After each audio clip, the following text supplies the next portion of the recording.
Yes, good evening, everyone. Ameya here. Hope I am audible. Yeah, Yes, you are audible, sir. Sound is clear. perfect.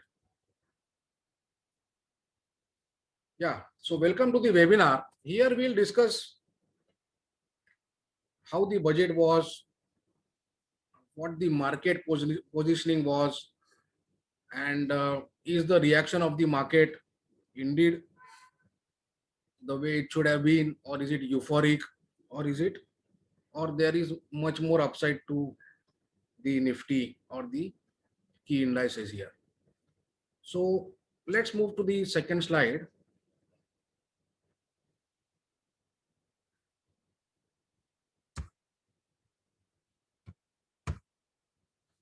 Yeah. So most importantly, for a country like India, see, we are uh, divided into urban and rural big economies which run on themselves. So most of the majority of the population is into the rural economy and rural areas, while the urban areas are pretty concentrated, and the lifestyle in urban areas is kind of at par with any of the developed countries. So, just give you an example, like per unit consumption, per capita consumption of electricity units of Mumbai annually, average per person in the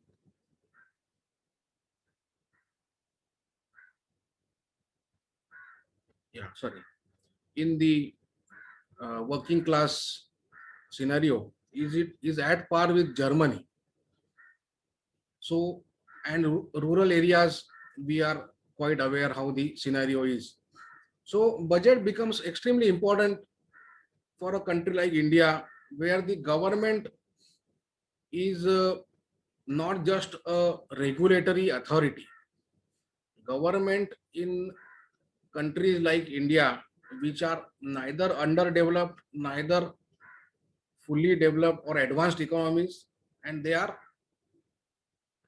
in the mid of developing definition. So the government has a very big Karan, I think this is a bit disturbing me. This thing. Can I just minimize this?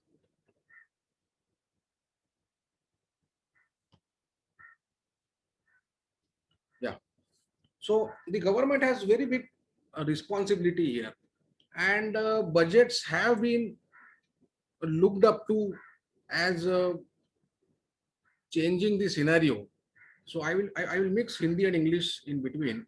So budget एक ऐसा budget की तरफ एक इस तरीके से देखा जा रहा है historically since the 1991 reformist budget by the PV Narasimha government कि वो बजट जो है आपके देश की एक तारीख बदल दे. There should be a point of inflection. So every budget kind of has been looked up to from this angle. So we had pretty few good budgets which have changed the course of the economy, the lifestyle of people, and of course the stock market. So post 1991, we had pretty good budgets from P. Chidambaram Saab, and after that we had uh, budgets which could have been called as good to pretty good, but nothing as what we saw uh, yesterday. So the markets, the market positioning, the stock market positioning before the budget was kind of we don't expect anything. हमें कुछ ज्यादा expectation है नहीं budget से. And globally भी आपने देखा रहेगा जो सिनेरियो बिल्टअप हुआ था because of that GME issue. I come to that issue. So एक पोजिशनिंग ऐसा बन गया था मार्केट का कि यहाँ से हमको कोई होप्स है नहीं. Although finance minister Sitharaman madam ने क्लियरली बोल दिया था कि this will be a budget which will be called as once in 100 years and all that. But people wanted to see it to believe it. कि हमको दिखाइए, then we will believe. So the positioning of the market was kind of extremely cautious, and there were a lot of shorts in the system. Now, what made this budget a special one? Most importantly, India being a developing country with a currency which is not fully convertible. So हम लोग क्या जो है, हम लोग unlimited money printing नहीं कर सकते हैं. डेवलप्ड इकोनॉमीज में दो तरीके का मनी प्रिंटिंग होता है. एक होता है फिस्कल स्टिमुलस, जो गवर्नमेंट लेवल पे मनी प्रिंटिंग होता है, और हैंडआउट्स जाते हैं. सो हैंडआउट्स जा सकते हैं जनरल पब्लिक को $1,000 $2,000 पर मंथ पर वीक, और बिजनेसेस को भी जा सकते हैं. जैसा यूएस में एयरलाइन इंडस्ट्री को ऑलमोस्ट $21 बिलियन उनके अकाउंट में रियल कैश क्रेडिट कर दिया गया था टू प्रोटेक्ट द जॉब्स, क्योंकि एयरलाइंस वेर ऑल ग्राउंडेड. तो ये हो गया फिस्कल स्टिमुलस. और वहाँ का सेंट्रल बैंक्स है, उन्होंने जो इंटरेस्ट रेट है वो 0 कर दिया है. So they are giving loans which are suppose to be return. So fiscal stimulus और सेंट्रल बैंक का जो स्टिमुलस होता है उसमें यही फर्क होता है कि फिस्कल स्टिमुलस एक सब्सिडी कह लीजिए या एक डोनेशन हो गया है वो, एंड जो सेंट्रल बैंक का जो स्टिमुलस है, it is a loan, you have to return it. So from that angle there was a tough challenge to the finance minister that you have to see to it that the, as I had mentioned earlier, that government पे जिम्मेदारी है इधर आपका expenditure करने का, economy को आगे ले जाने का. ग्लोबल लेवल पे it's all institutionalize, everything is privatize, from ports to railways, everything is privatize. Government is only the regulator, but हम लोग क्या, government is involve, and government spending is very important. जो प्राइवेट कैपेक्स है in infrastructure, it had come to 10-year low, वो मैंने mention किया है आगे के स्लाइड्स में. So because of the reason, उसके पीछे रीजन ये था कि there were lot of there mostly PSU banks who were involved into infrastructure spending, infrastructure loans, and most of the loans went kaput. So there was a lack of funding available, the bond market was not developed, and there was only vision but there were no actions. So visionary budget तो काफी आए हैं इसके पहले. If you have seen, there were a lot of budget, each and every budget there was some or the other good vision, but there was no action, which the finance minister kind of clearly enumerated in the budget speech. So ये budget का वो difference है कि vision तो हर एक budget में है, लेकिन आप क्या action लेने वाले हो, और वो action भी achievable है या नहीं है, which is more important. So we will go to the first slide. So the impetus on long term structural growth. So अगर आप डेवलप कंट्रीज की तरफ देखें, ये जो यूरोपियन यूनियन की कंट्रीज है, USA, ऑस्ट्रेलिया, इन लोग का 50-50 साल का जो है होराइजन होता है कोई भी चीज में. फिर वो आपका डिफेंस एक्सपेंडिचर क्यों ना हो, आपका इंफ्रास्ट्रक्चर एक्सपेंडिचर क्यों ना हो. जैसा अभी यूएस में इंफ्रास्ट्रक्चर का बात हो रहा है कि उनका जो इंफ्रास्ट्रक्चर है वो आउटडेटेड हो गया है, वो 100 साल के ऊपर हो गया है. There are many roads in US जो 100 साल के आगे उनका लाइफ, 100 साल पहले वो बनाए गए थे. सो ये उनका विजन होता है, 50-50 साल का, 100 साल का विजन होता है. सो हम लोग क्या, ये जो बजट है इस तरीके से एक तारीख बदल दे. जैसा जो 1991 का जो बजट था नरसिम्हा राव साहब का, उनके गवर्नमेंट का, उसने तारीख बदल दी. जो आज जो 30+ जो उम्र के जो पीढ़ी है, they are reaping the benefits of that reformist budget. Otherwise there would have been just two options for people who are 30+ today: either go for government job or become an entrepreneur. And becoming an entrepreneur was not at all easy in those times because of a lot of cartelization by established players. Also there was no funding available. So let's go to this slide. The focus of the budget was long-term structural growth with focus in infra spending, banking reforms, and preventive healthcare as well as infrastructure. Preventive healthcare क्या होता है कि भाई ये स्वच्छ Bharat mission है. This is kind of a preventive healthcare, so that there is no, कोई गंदगी ना फैले जिसकी वजह से बीमारी इन फ्यूचर आ सकता है. So this is called as preventive health care, और उसके ऊपर खर्चा करें।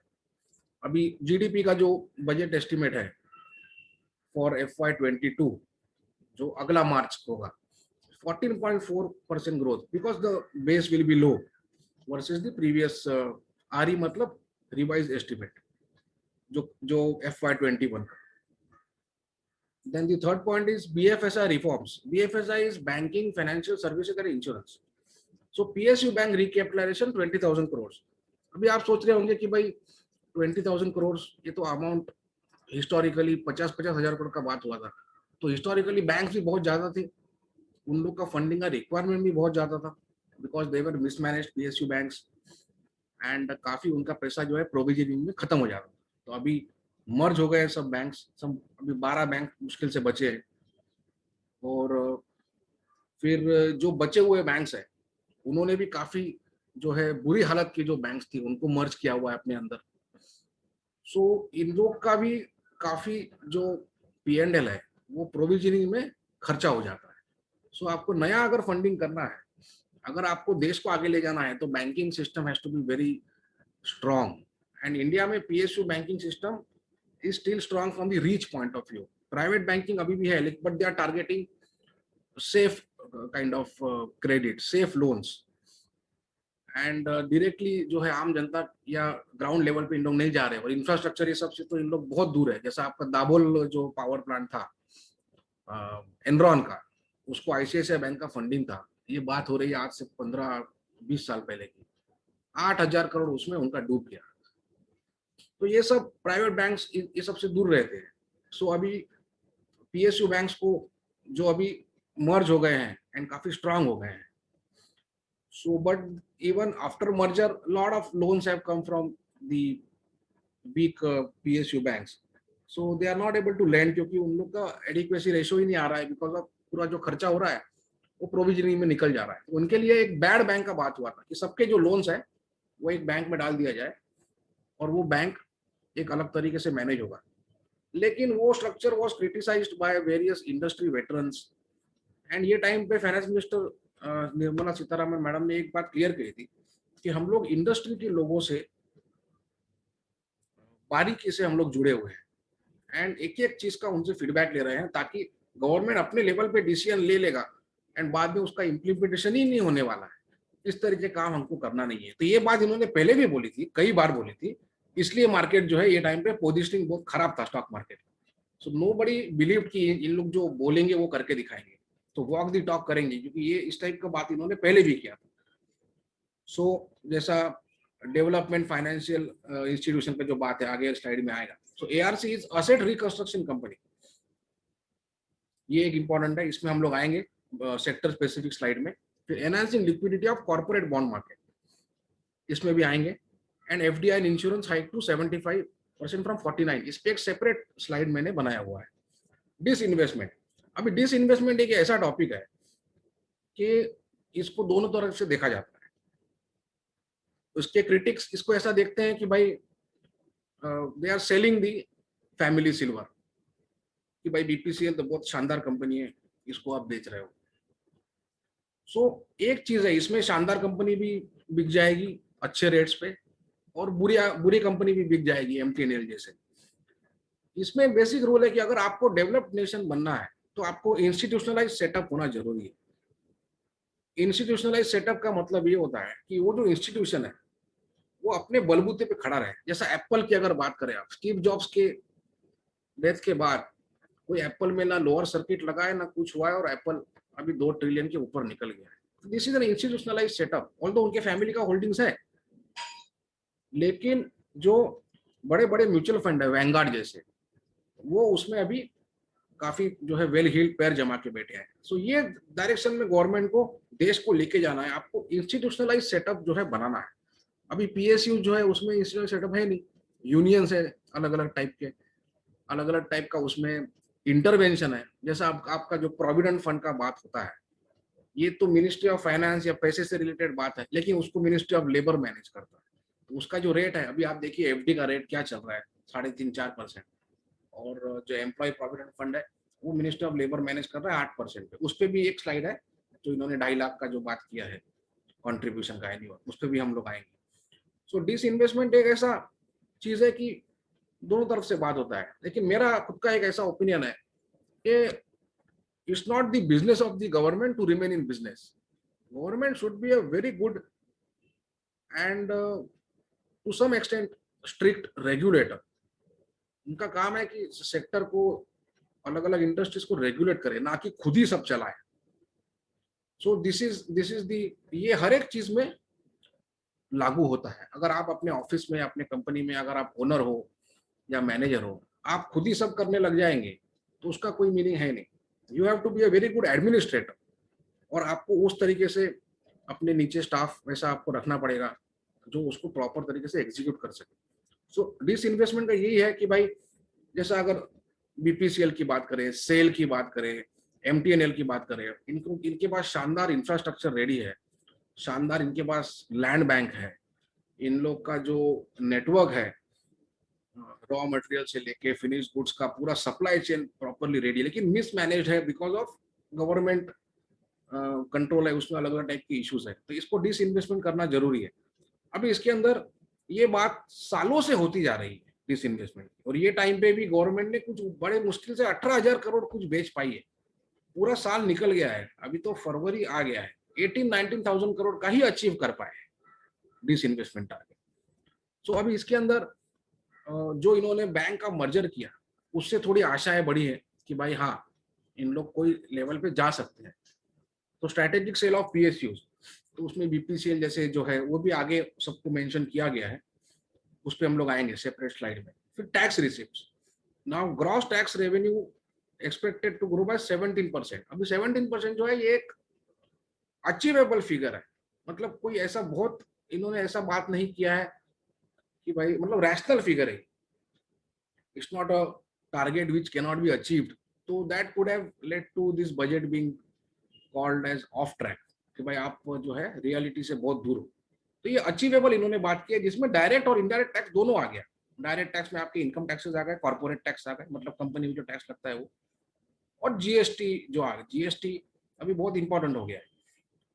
फिर आपका कैपेक्स, अभी जैसा मैं आपको बोला है कि पूरा जो प्राइवेट कैपेक्स है या private investment in the capex of the country, वो 10 ईयर लो पे है। किसी का हिम्मत ही नहीं हो रहा है कैपिटल एक्सपेंडिचर इंफ्रास्ट्रक्चर लेवल पे करना, खर्चा करने का। सो गवर्नमेंट ने उसमें 5.54 लाख करोड़ का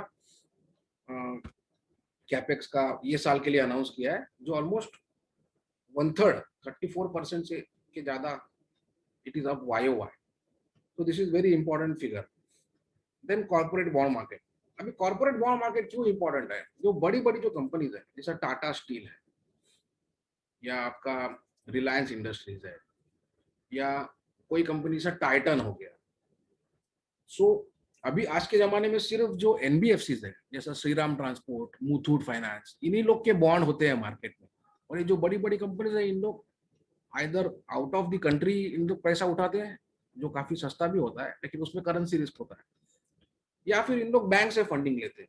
अभी जो बड़े बड़े कॉर्पोरेट्स है, जो लाखों करोड़ का इन लोग का, billions and billions of dollars का इन लोग का रेवेन्यू है, बैलेंस शीट है, मार्केट कैप है, why do they need to go to banks? आप अगर यूएस की बात करें या यूरोप की बात करें, वहां पे जैसा बीपी है, आपका ब्रिटिश पेट्रोलियम, एक्सॉन मोबिल, या आपका कोई भी बड़ा बड़ा आप नाम ले लीजिए, कोई एप्पल हो गया, ये कोई वहां का बैंक के पास नहीं जाते हैं लोन लेने। वहां का जो बैंकिंग सिस्टम है, वो एक तो आपका रिटेल हो गया, और वो पेमेंट गेटवे करके वो काम करता है, और अलग अलग उनकी काम है, जैसा इंश्योरेंस में भी इन्वॉल्व है, आपका म्यूचुअल फंड्स में इन्वॉल्व है, उनका खुद का ट्रेडिंग डेस्क होता है। तो बैंक और जो फाइनेंशियल सर्विसेज, उनका एक अलग ये है। और जो बड़े बड़े कॉर्पोरेट्स है, they don't go to banks, वो आपका अपना खुद का पैसा रेस करते हैं कॉर्पोरेट बॉन्ड मार्केट से।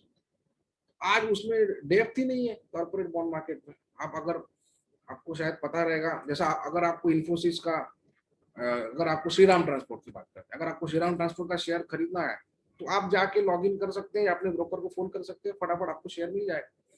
लेकिन बॉन्ड मार्केट में आपको जाना है तो उसमें स्प्रेड बहुत ज्यादा है, वहां पे मार्केट मेकर का जरूरत पड़ता है, तो डेप्थ ही नहीं है।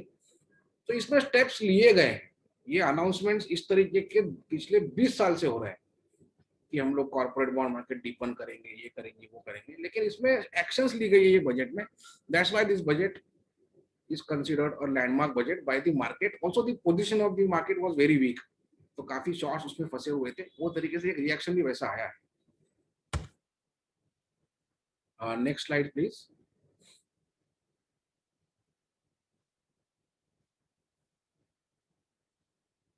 हाँ, फिजिकल डेफिसिट. अभी ये एक बहुत इंपॉर्टेंट टॉपिक है. आपको समझना चाहिए कि इंडिया का जो रेटिंग है, बीबीबी माइनस, सोवरिन रेटिंग जो है इंडिया का, it is at the border line. उसके नीचे जंक हो जाए जैसे साउथ अफ्रीका है, फिर आपको कोई खड़ा ही नहीं करेगा पूरा दुनिया में. फिर आप कितना भी बड़ा देश रहे इन टर्म्स ऑफ ज्योग्राफी या पॉपुलेशन या कुछ भी. So physical deficit is very important for country like India.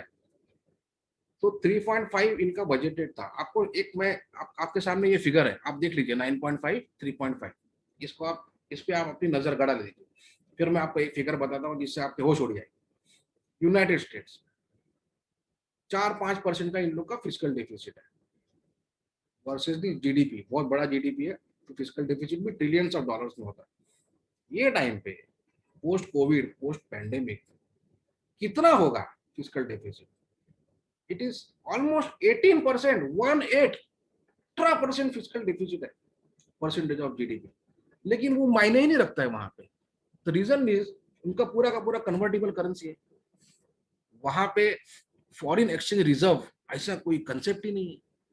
So if the US wants to import goods or services from say Infosys, TCS, goods from say they are bringing in some FMCG products or metals or anything, they just take loans. The local players just take loans which is 0% free of cost, or they get some stimulus or some subsidy from the government, and they just pay it to the exporter from the other country. सो वहां पे ना इनको कोई question करता है credit rating agency, ना इनके खुद के जो इकोनॉमिस्ट है, खुद के जो इनके गवर्नमेंट लेवल पे लोग हैं, ना इस पे कोई बात करता है. तो ये टॉपिक वहां पे है ही नहीं डिस्कशन. सो इंडिया में ये बहुत इंपॉर्टेंट चीज है. इन्होंने रिलैक्स कर दिया है. 9.5% जो है फिजिकल डेफिसिट हम लोग जाने देंगे. बाद में उन्होंने एक होराइजन भी दिया है, आने वाले साल में उसको कम करेंगे, लेकिन वो अचीव होगा नहीं होगा इस पे हम लोग आएंगे. तो ये पॉइंट बहुत ज्यादा इंपॉर्टेंट है जो हम लोग एकदम एंड में इसके ऊपर बात करेंगे. Startup push. अभी ये स्टॉक मार्केट रिलेटेड है नहीं, लेकिन एक पॉजिटिव है कि भाई आपको कोई स्टार्टअप में काम करना है, स्टार्टअप नया स्टार्ट करना है, और आपको जगह देखना है एज अ ऑफिस, आपको कोई चीज सेटअप करना है, आपको एम्प्लॉयमेंट जनरेट करना है, तो आपको टैक्स हॉलीडे है वो सब. तो इसके अलग अलग एक मतलब इसमें एक बूस्ट टाइप का है. एक गुडविल इनको दिया गया कि भाई चलो आप खुश रहिए. तो उससे इनडायरेक्ट इम्पैक्ट्स है. थोड़ा बहुत एम्प्लॉयमेंट जनरेशन है, थोड़ा बहुत आपका एफएमसीजी रिलेटेड, कंजम्पशन रिलेटेड होता है, उस वो मार्केट रिलेटेड इतना है नहीं.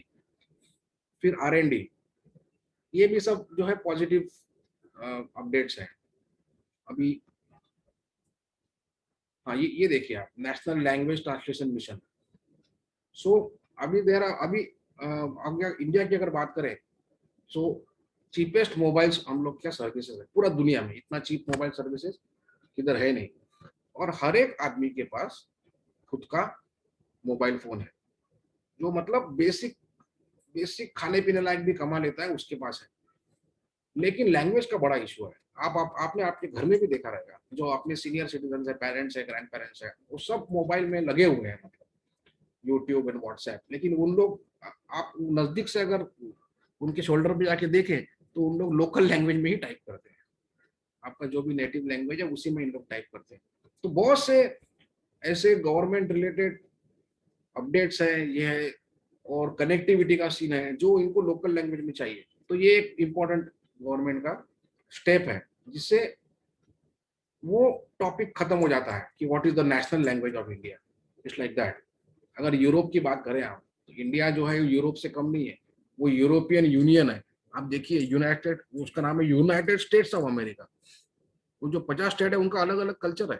जो टेक्सन आदमी है वो समझ लीजिए एक अपना नॉर्थ इंडियन हो गया, यूपी टाइप का हो गया। जो कैलिफोर्निया का आदमी है वो बॉम्बे जैसा हो गया, न्यूयॉर्क का आदमी है वो बैंगलोर जैसा हो गया। इतना डाइवर्सिटी है, लेकिन वहां पे कोई ऐसा बात नहीं हो रहा है कि सबको एक एक ही होना है। They are okay with it, but वहाँ लैंग्वेज का इशू नहीं, कल्चर इशू है। हम लोग क्या कल्चर भी इशू है, लैंग्वेज इशू भी है। तो इंडिया को अगर एक बनाना है तो ये लैंग्वेज का बहुत बड़ा बैरियर है। तो what is the national language of India, ये टॉपिक भी धीरे धीरे खत्म हो जाएगा और everybody will be able to participate in whatever the digitization happens in India. फिर डायरेक्ट टैक्स प्रपोजल्स, अभी जो REIT है, रियल इस्टेट इन्वेस्टमेंट ट्रस्ट, और ये इंफ्रास्ट्रक्चर इन्वेस्टमेंट ट्रस्ट, इनको जो डिविडेंड मिलता है वो टैक्स फ्री रहेगा, ये सब है। ठीक है। और ये PF और यूलिप का हम लोग आते हैं अगले स्लाइड में। इनडायरेक्ट टैक्स प्रपोजल्स, तो ये कस्टम ड्यूटी ऑन गोल्ड, मतलब इंपोर्ट ड्यूटी, ये it is written old but it is gold, on gold and silver. So this is important because कि ये इंपोर्ट ड्यूटी इन लोग बढ़ाते जा रहे थे, क्योंकि हम लोग का जो है फॉरेन एक्सचेंज रिजर्व ये काफी ड्रेन आउट कर देता है ऑयल और गोल्ड इंपोर्ट, क्योंकि हम लोग क्या गोल्ड का तो कोई प्रोडक्शन है ही नहीं, ऑलमोस्ट निग्लिजिबल है। तो इन लोग काफी बढ़ा दिए थे इंपोर्ट ड्यूटी, लेकिन जो प्राइस गोल्ड का और सिल्वर का इंटरनेशनल लेवल पे, डोमेस्टिक लेवल पे भी बढ़ गया है, तो उसके हिसाब से इन्होंने ड्यूटी कम की है, सो दैट गवर्नमेंट का जो इनकम या रेवेन्यू एक्सपेक्टेशन है it remains the same. So price बढ़ गया है लेकिन ड्यूटी कम हो गया है, तो दोनों का मल्टीप्लिकेशन इज सेम, तो गवर्नमेंट को नुकसान नहीं है इसमें। लेकिन इट्स गुड कि ये रैशनलाइज हो गया है। मतलब गवर्नमेंट जो है, जो हम लोग जो गवर्नमेंट के क्रिटिक्स हुआ करते थे वो कहते थे कि भाई गवर्नमेंट मतलब अंधे हैं, इनको पता नहीं है रियल ग्राउंड सिचुएशन क्या है। तो ये this these kind of steps, rationalization of duty, import duty, ये सब जो स्टेप्स है, इट शोज कि गवर्नमेंट ने ये टाइम पे कम से कम जो स्टेक होल्डर्स है उनसे बात की है, अलग अलग एसोसिएशन से बात की है, जो सेक्टर लेवल पे एसोसिएशन चलाते हैं, जैसा federation of auto, James and jewellery association, textile की एसोसिएशन है, उन सबसे बात कर करके इन्होंने प्रपोजल्स बनाए हैं। हर एक आदमी को, हर एक सेक्टर को बेनिफिट मिला नहीं मिला है वो हम लोग स्टेप बाय स्टेप आगे जाएंगे। एग्री, अभी एग्री बहुत बड़ा इंपॉर्टेंट टॉपिक है, क्योंकि अभी वो एक बड़ा डिस्कशन का टॉपिक हो गया है, जो हम लोग के प्रोटेस्ट चल रहे हैं नॉर्थ इंडिया में। सो इन लोगों ने क्या किया है कि एग्रीकल्चर इंफ्रास्ट्रक्चर डेवलपमेंट सेस लगा दिया है अलग अलग आइटम्स पे, जैसा पेट्रोल डीजल पे भी लगा दिया है, उस पर भी हम लोग आएंगे। सो डायरेक्टली एग्रीकल्चर पे इन लोग पूरा का पूरा बजट, यूजुअली कैसा होता था हिस्टोरिकली, ये पूरा वोट बैंक है, क्योंकि 80% of the population is into agriculture. उसमें से बहुत से ऐसे फार्मर्स है, दे आर मल्टी मिलियनर्स, लेकिन उन लोग टैक्स भरते नहीं है, और उनको गवर्नमेंट जो है सालों से रियायत देते आ रही है। और पूरा जो बजट होता था वो रूरल, पुअर, फार्मर, हेल्थ, और हेल्थ भी मतलब सिर्फ बातें, ऐसा करते करते पूरा बजट खत्म हो जाता था। और एंड में सिर्फ एक बात होती थी डायरेक्ट टैक्सेस की, भाई जनरल पब्लिक को क्या मिला क्या नहीं मिला, यूजुअली टैक्स बढ़ता ही था। ठीक है। सो बजट में पॉजिटिव क्या था, before we go to the sector scenarios, as I said, to spur the infrastructure investments without hike in taxes. तो ये जो पैंडेमिक में इन लोगों ने जो फेस किया है डायरेक्ट टैक्स लेवल पे, सो इनको लगा था कि भाई we will not be able to achieve the targets, पर इन लोग टारगेट अचीव कर दिए हैं because the COVID situation was not that serious in India.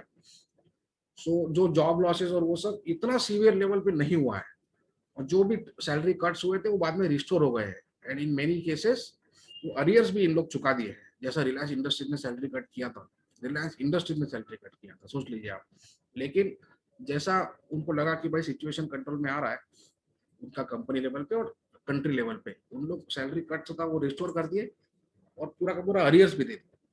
सो वो हिसाब से डायरेक्ट टैक्स जो है उसके टारगेट्स अचीव हो गए, और कॉर्पोरेट टैक्स के टारगेट अचीव हो गए। So this was a very good decision not to hike tax rates. So important is to spur the economy, to boost the economy without increase in taxes. Number two, to boost infrastructure expenditure, infrastructure spending but quality of that spending is also very important. You can't just announce कि हम लोग ये कर देंगे और वो कर देंगे. सो उस पर भी हम लोग आएंगे. अभी बीएफएस है, तो इस पे हम लोग का बात हो गया है. 20,000 करोड़ का जो रिकैप का बात हुआ है, इसमें कैसा हो रहा है, जैसे अभी आईडीबीआई की बात करें. आईडीबीआई ऑलमोस्ट अभी एलआईसी उसका ओनर है. और जो बड़े बड़े बैंक्स हैं, एसबीआई जैसे, उन लोग बॉन्ड मार्केट से पैसा उठा लेते हैं. इनको अच्छा बॉन्ड मार्केट में इनका स्टैंडिंग भी है. तो ज्यादा गवर्नमेंट जो प्रमोटर है उसको जरूरत नहीं पड़ रहा है रिकैप क्या पैसा डालने का. और जो वीक बैंक्स थे वो ऑलरेडी मर्ज हो चुके हैं. तो जो बड़े बैंक्स हैं उनका आज मार्केट में स्टैंडिंग है. They can raise their own money. That's why this figure looks low compared to previous years. फिर एआरसी, असेट रिकंस्ट्रक्शन कंपनी, एक सेटअप करेंगे. एंड जिसमें एग्जिस्टिंग जो स्ट्रेस डेट है पीएसबी के, वो उसमें जाएंगे. एंड एआईएफ होता है. एआईएफ मतलब ऑल्टरनेटिव इन्वेस्टमेंट फंड. एक तरीके का हेज फंड होता है. और हाई रिस्क जो इन्वेस्टर्स होते हैं, including ultra HNIs, they subscribe to such AIFs. They go for risky assets. बोलता है चलेगा, हम लोग को हेयर कट भी, थोड़ा पैसा डूबे भी चलेगा, लेकिन we want very high returns. So वो ये सब में रिस्क लेने को तैयार होते हैं. जैसा लैंको की अगर बात करें, लैंको इंफ्रा, ये सब जो है, लैंको, जीएमआर, जीवी के, इन लोग आज से 10-15 साल पहले, इंक्लूडिंग रिलायंस इंफ्रा, इन लोग गैस फायर्ड पावर प्लांट्स डाले थे, जिसमें लाखों करोड़ का इन लोग का डेट था. और गैस आया ही नहीं रिलायंस के केजी बेसिन से. और वो टाइम पे जो इंपोर्ट होता था एलएनजी का, वो $15 तक चला गया था पर एमएमबीटीयू.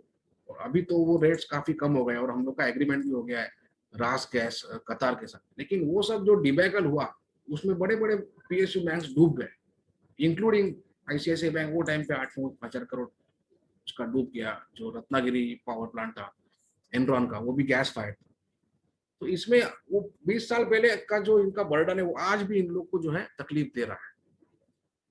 पूरी तरह से राइट ऑफ हुए नहीं है. कोई कोई प्लांट्स कुछ हाफ लेवल पे ऑपरेशनल है, 20% लेवल पे ऑपरेशनल है. तो वो बस सर्विस करते जा रहा है डेट. कभी कभी डिफॉल्ट करता है, फिर रिस्ट्रक्चर होता है. ये जो प्रोसेस है ना, ये कभी खत्म ही नहीं हो रहा है रिस्ट्रक्चरिंग का. क्योंकि आप रिस्ट्रक्चर किए, थोड़ा बहुत पिकअप आया, फिर वो सीक हो जाता है प्लांट. सो इन लोग को इसमें से बाहर निकालना जरूरी है PSB. That's why this ARC, asset reconstruction company, will be setup. और वो जो उनका स्ट्रेस डेट है, it will be dispose of to alternative investment funds. फिर ये स्मॉल बॉलोवर्स का minimum loan size eligible for debt recovery under SARFAESI act reduce from 50 lakh to 20 lakh. मतलब हम हमारा भी सुनो भाई.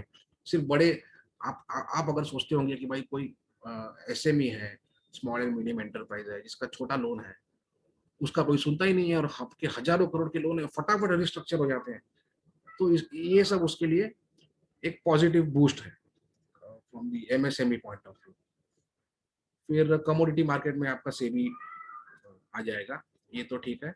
सिक्योरिटी, एक सिंगल सिक्योरिटीज मार्केट कोड, ये सब is good for the stock market point of view. इसमें भी एक इंपॉर्टेंट चीज है, कोई स्टॉक मार्केट रिलेटेड टैक्स बढ़ाया नहीं. एसटीटी और वो सब कमोडिटी ट्रांजैक्शन टैक्स का भी बात हो रहा था. तो कोई भी बिना टैक्स बढ़ाए इन लोगों ने इतना स्पेंडिंग का बात किया है. तो वो पैसा आएगा किधर से, उस पर भी हम लोग आएंगे. So enhance liquidity in the corporate bond market, ये एक इंपॉर्टेंट टॉपिक पे हमने बात कर लिया है कि बड़े बड़े जो नामी कंपनीज हैं, वो आज भी बैंक के पास लोन मांगने जाते हैं. सो बिकॉज डेप्थ नहीं है कॉर्पोरेट बॉन्ड मार्केट में, जिसकी वजह से जो यील्ड है वो काफी ऊपर नीचे होते हैं. और बॉन्ड प्राइसेस काफी इरेटिक होते हैं, जिसमें बहुत रिस्क भी होता है इन लोग के लिए in terms of servicing the bond. फिर ये जो 14.4% जो ग्रोथ एक्सपेक्टेशन है जीडीपी का, this will be going to benefit private banks and NBFCs. क्योंकि जो जीडीपी ग्रोथ होगा, it will be equally divided into rural and urban. ये इन लोग सब अर्बन में मोस्टली है प्राइवेट बैंक्स. रूरल में धीरे धीरे इन लोग एंट्री ले रहे हैं. एनबीएफसी जो है वो दोनों जगह है. सो आपके बजाज फाइनेंस टाइप के एनबीएफसी है, वो आपको अर्बन और सेमी अर्बन में मिल जाएंगे, इवन टायर 2 में मिल जाएंगे. और जो महिंद्रा फाइनेंशियल टाइप के, वो आपको एकदम रूरल में मिल जाएंगे. So this is going to benefit all of them. सबका इसमें भला होगा. तो ये सब थॉट गया है स्टॉक मार्केट का जो स्पाइक आया है, जो यूफोरिया आया है उसके अंदर. अभी इंश्योरेंस का एफडीआई हाइक जो है, इसमें भी हम लोग आते हैं नेक्स्ट स्लाइड में. हाँ, तो इंश्योरेंस में 49% जो है एफडीआई अलाउड है, क्योंकि 50 के ऊपर कंट्रोल चले जाता है। तो इंश्योरेंस काफी सेंसिटिव सेक्टर है। अगर कुछ भी टाइप कोई भी चीज हो गया, अगर जैसा अभी आपका कोविड का डेथ समझ लीजिए, हम लोग क्या तो नसीब से by the grace of God नहीं उतने लोगों का डेथ हुआ है, लेकिन अगर कोई मास डेथ्स हो जाते हैं, मास कोई बड़ा नेचुरल डिजास्टर हो जाता है, तो उसमें आपका जनरल इंश्योरेंस से लेके बहुत सेंसिटिव जो है ये सेक्टर्स है। तो उसमें इन लोग एफडीआई या फॉरेन इन्वेस्टमेंट अलाउ नहीं कर रहे थे। अगर आपको ऑटो का अगर पता रहेगा, तो ये जो hero Honda, DCM Daewoo, Maruti Suzuki, इसके पीछे का वही थॉट था। इन लोग डर रहे थे बाहर की कंपनीज को पूरा का पूरा अलाउ करने से, लेकिन ग्रेजुअली दे रियलाइज्ड, और ग्रेजुअली जो लॉस धीरे धीरे रिलैक्स हुए। तो अभी हम लोग क्या एफडीआई ऑटो में ऑटोमेटिक रूट से है, तो आपको फोर्ड और ये सब कंपनियां दिख जाएंगी चेन्नई में, जो पूरा एक्सपोर्ट ओरिएंटेड है, आपका निसान और ये सब। तो इसमें this is positive for even banks, क्योंकि ये बैंक से ही इन लोग जो बड़े टॉप इंश्योरर्स है आज के, मतलब एलआईसी के ऊपर हम लोग आएंगे, लेकिन एलआईसी छोड़ के जो टॉप इंश्योरेंस है लाइफ और नॉन लाइफ, ये सब बैंक्स ही है। सो बैंक्स के थ्रू ही ये इन लोग का माल बिकता है, which is called as bank insurance. So अगर मतलब कुछ भी तरह के इन लोग नए नए प्रोडक्ट्स बना के बेच रहे हैं। अगर आपको हाउसिंग लोन लेना है, तो ये आपका लोन का इंश्योरेंस करा देता है। अगर आपका 50 लाख का लोन है, तो 50 लाख का लोन इज इंश्योर्ड, तो उसका कुछ 5 ईयर्स का कुछ है। अगर 5 ईयर्स में बोरोवर का डेथ हो जाता है, तो वो लोन माफ हो जाता है पूरा। लाइफ इंश्योरेंस अलग हो गया, तो अगर आपका लाइफ इंश्योरेंस नहीं है या कम है, वो भी आपको दिला देंगे इन लोग। लोन का इंश्योरेंस दिला देंगे, लाइफ का इंश्योरेंस दिला देंगे। और अगर आप कोई हिसाब से रेडी है, इंश्योरेंस फ्रेंडली अगर आप उनको लग रहे हैं, तो आपको वो घर का भी इंश्योरेंस करा देंगे, जो आप घर ले रहे हैं, general insurance, theft insurance, fire insurance, ये वो। तो ये बहुत इंपॉर्टेंट सेक्टर है बैंक्स के लिए भी, बैंक्स के थ्रू ये माल बिक रहा है। बैंक से इन लोग के ओनर है, आईसीआईसीआई, एसबीआई, एचडीएफसी, एक्सिस, ये सब ओनर्स है अलग अलग जो इंश्योरेंस कंपनी थे उसके। सो this is very positive insurance FDI hike. लेकिन इसमें अभी एक इन्होंने गड़बड़ कर दिया, यूलिप का। तो ये जो यूलिप है, ये इसमें आईसीआईसीआई प्रूडेंशियल जो है, इसका 48% मार्केट शेयर, और इसमें बड़े बड़े प्रीमियम होते हैं। मतलब इनका एवरेज प्रीमियम ही कुछ 1.8 लाख है। ये देखिए, आपका लास्ट लाइन देखिए आप, ICICI Pru with 48% share in ULIPs, and average ULIP size is 1.8 lakh. So इसमें क्या होता है कि अभी हम लोग स्टेप बाय स्टेप जाएंगे। सो ये जो प्रोविजंस है, इसको मैं एक्सप्लेन करूंगा। वो स्कीम विल अप्लाई फ्रॉम 1 मतलब इमीडिएटली वो चालू हो गए।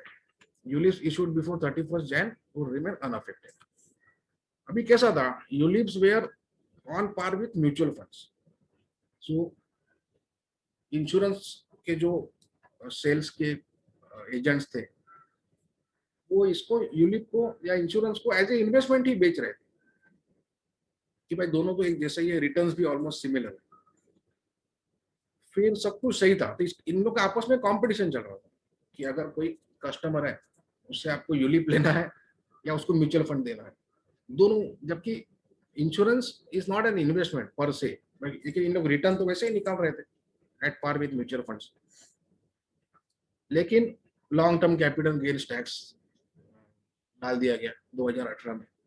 फिर अभी म्यूचुअल फंड का जो डिविडेंड है, प्रीवियस बजट की अगर बात करें, उसको एफडी के इंटरेस्ट के बराबर कर दिया गया है। सो यूलिप में काफी 2018 के बाद काफी पैसा आया है, और आईसीआईसीआई प्रू जो है, ये सबसे बड़ा इसका शेयर है। सो लाखों लाखों रुपए का इन लोग प्रीमियम, 5-5, 10-10 लाख के भी लोग प्रीमियम भरने को रेडी थे। सो उसमें गवर्नमेंट को ऐसा लगा कि ये पूरा का पूरा टैक्स फ्री है। इसमें देखिए आप, the maturity proceeds from life insurance company is tax free. This is because the clause D of the section 10 of the act provides for the exemption for the sum received under life insurance policy। इसका थोड़ा misuse हो रहा है from the well heeled HNIs, ऐसा government को लगा, तो इन लोगों ने उसको रोक दिया। 2.5 लाख के ऊपर आप करना है कीजिए, लेकिन वो टैक्स लगेगा, ऐसा फ्री नहीं रहेगा उसका विड्रॉल या जो भी है। ठीक है, यहाँ लिखिए second last line, maturity proceeds from ULIP with annual premium of 2.5 lakh will be tax at 10%। So insurance sector के लिए ये मिक्स टाइप का है, कि भाई एफडीआई बढ़ गया, विच इज गुड, और ये एक थोड़ा सा उसमें नेगेटिव है, ठीक है। और इसमें आते हैं, प्रोविडेंट फंड पे आते हैं। तो प्रोविडेंट फंड में क्या हो रहा था, जो सैलरीड एम्प्लॉयज है उसमें अगर किसी का सैलरी बहुत ज्यादा हो गया एंड उसका उतना रिक्वायरमेंट नहीं है एक्सपेंडिचर का एंड काफी सरप्लस पैसा आ रहा है, तो आप देखिए 8 सवा 8% आज भी इंटरेस्ट आ रहा है, बिकॉज ऑफ, जैसे हम आपको बोला कि भाई लेबर मिनिस्ट्री इसके अंदर पूरा कंट्रोल करता है, ना कि फाइनेंस मिनिस्ट्री। तो आपका 3-3.5% एफडी हो गया है, लेकिन ये 8% के नीचे आने को रेडी नहीं है और टैक्स फ्री है। सो बहुत से सैलरीड एम्प्लॉय जो है जिनका डबल इनकम है, या बहुत कपल अगर हैं तो दोनों अगर वर्क कर रहे हैं और दोनों का अच्छा खासा सैलरी है, तो इन लोग 1-1 लाख रुपए तक जो है महीने का अपना पीएफ कटवाते थे उसमें जमा करने के लिए। सो और जो जिनका करोड़ों में सैलरी है उन लोग करोड़ों में कटवाते थे महीने में, 80-80 लाख तक इन लोग प्रीमियम डाल रहे थे, कंट्रीब्यूशन डाल रहे थे। तो उसका गवर्नमेंट को लगा कि हम लोग 8% जो दे रहे हैं वो एक तरीके का सब्सिडी है टू दी सैलरीड एम्प्लॉय, क्योंकि सैलरीड एम्प्लॉय ही सबसे बड़ा आज इंडिया का इंडिविजुअल लेवल पे टैक्स पेयर है। आज मुश्किल से 4-5% का जो पूरा पॉपुलेशन है इंडिया का, वो इंडिविजुअल लेवल पे टैक्स भरता है। जैसे आप अगर ज्वेलरी शॉप रहेगा वो जीएसटी वीएसटी सब भरता है, अलग अलग शॉप ओनर जो है जीएसटी भरती है, लेकिन अगर वो एक शॉप में एक ओनर है, जैसा एक कोई फादर है उनके 4 बेटे हैं, तो कोई 5 के 5 लोग इंडिविजुअल लेवल पे कोई ऐसा टैक्स नहीं भरते जो हम लोग भरते हैं। जो सैलरीड एम्प्लॉय समझ लीजिए है, कोई फादर सैलरी, बेटे सैलरी, हर एक आदमी इंडिविजुअल टैक्स भर रहा है।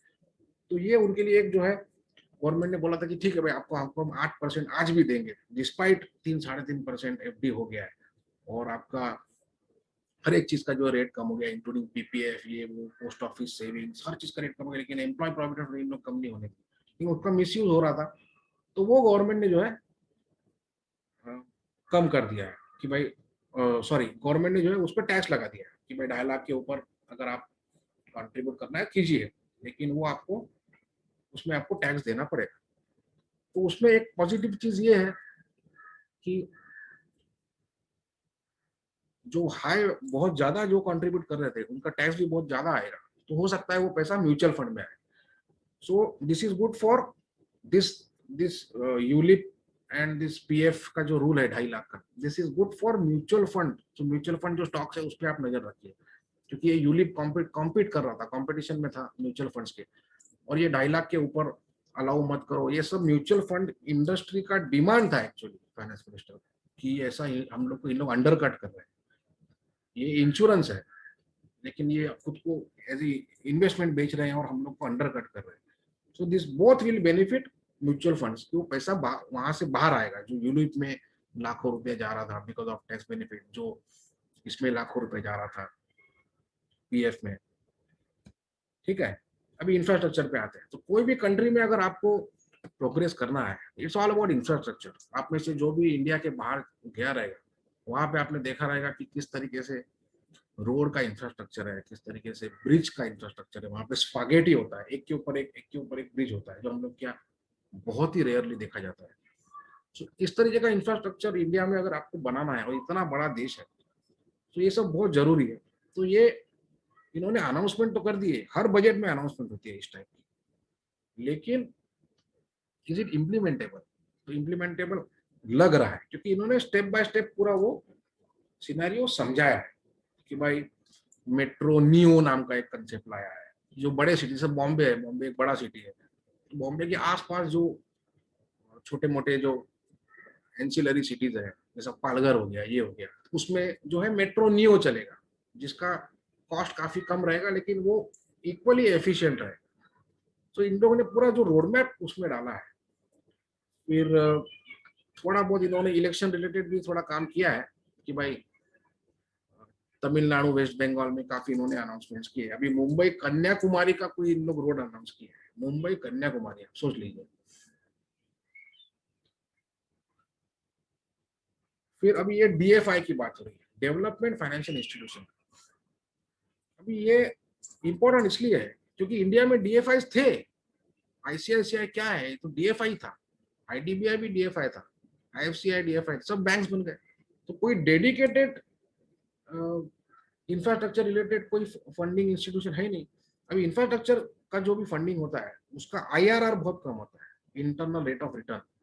इन लोग को अगर किसी इंडिविजुअल को लोन देना है या कोई कॉर्पोरेट को लोन देना है तो उसका आईआरआर अच्छा होता है, 13-14% भी लोग लोन दे सकते हैं। अभी तो रेट्स कम हो गए, 10-12% भी लोन दे सकते हैं। इन लोग को 6 और 7%, 8% लोन देना पड़ता है, वो भी आपको 25-25, 30-30, 40-40 साल की इनकी जेस्टेशन पीरियड है। तो ये सब बहुत मुश्किल हो गया था, तो इन लोगों ने डीएफआई का बात किया है, जो which will be professionally managed. It will not be just another government institution, it will B professionally manage. जैसा आपका जो ये होता है फंड मैनेजमेंट जो इसमें हो रहा है पेंशन में, आप देखिए।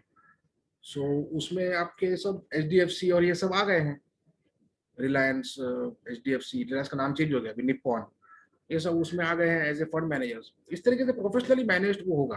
देखिए second last point, CRISIL noted that private investment in infra spending has hit 10-year लो।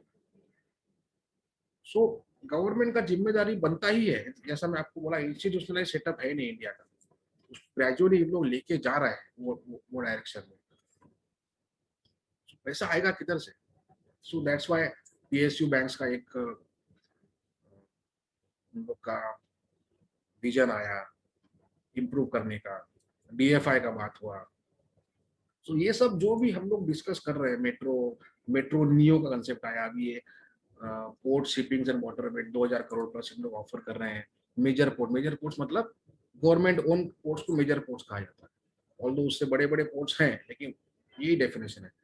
सो इन लोग का काफी जो है इसमें इन्होंने अनाउंस किया है। तो इसका एक संक्षेप में यही बात कर सकते हैं कि भाई budget is focused on generating a multiplier effect on the infra investment, कि भाई सबका भला हो, फाइनेंसर का भला हो, जो इंफ्रास्ट्रक्चर जो एग्जीक्यूट कर रहा है, मतलब लार्सन एंड टूब्रो जैसे कंपनीज हो गए जो बड़े लेवल का काम करते हैं, जिसमें आपका बुलेट ट्रेन का बात हो रहा है जिसको एचएसआर कहा जाता है, हाई स्पीड रेलवे। फिर आपके मेट्रो में काफी लोकल भी प्लेयर्स है जिन्होंने टाई अप किया है, रिलायंस ने टाई अप किया है हुंडई से, इस टाइप का। सो सबका इसमें भला हो, एम्प्लॉयमेंट जनरेट हो, जो हेवी मशीनरी जिन लोग बनाते हैं, जैसा टाटा का टाई अप है हिटाची और वो सबके साथ में, जो इन लोग बड़े बड़े हेवी मशीनरी बनाते हैं, सबका इसमें भला हो। तो मल्टीप्लायर इफेक्ट के हिसाब से इन्होंने बनाया है। तो ये इंपॉर्टेंट चीज है, पब्लिक ट्रांसपोर्ट 18,000 करोड़ इन्होंने स्पेसिफिकली दिया है कि भाई आप, जैसा आपका वो मुंबई में अगर आप रहते हैं तो आप, या दिल्ली में भी बस के उधर लिखा रहता है JNRUM, Jawaharlal Nehru national rural urban mission. ये पूरा बड़े बड़े सिटीज में सेंट्रल गवर्नमेंट के स्कीम्स के चलते इन लोग बसेस को फंडिंग किए हैं। जो BEST के भी बसेस है या DTC के बसेस है, वो सब सेंट्रल गवर्नमेंट के फंड से आए हैं। वैसा इन लोगों ने 20,000 बसेस का यहाँ पे बात किया है। दैट्स वाई आपका अशोक लेलैंड का जो स्टॉक है ये मजबूत तरीके से भागा है। ऑल्सो टाटा मोटर, क्योंकि इन लोग बड़े बड़े हेवी व्हीकल्स में है, और टाटा मोटर का भी कंपनी है दूसरा, ऑटोमोबाइल कॉर्पोरेशन ऑफ गोवा, जो बॉडी बनाता है बसेस का।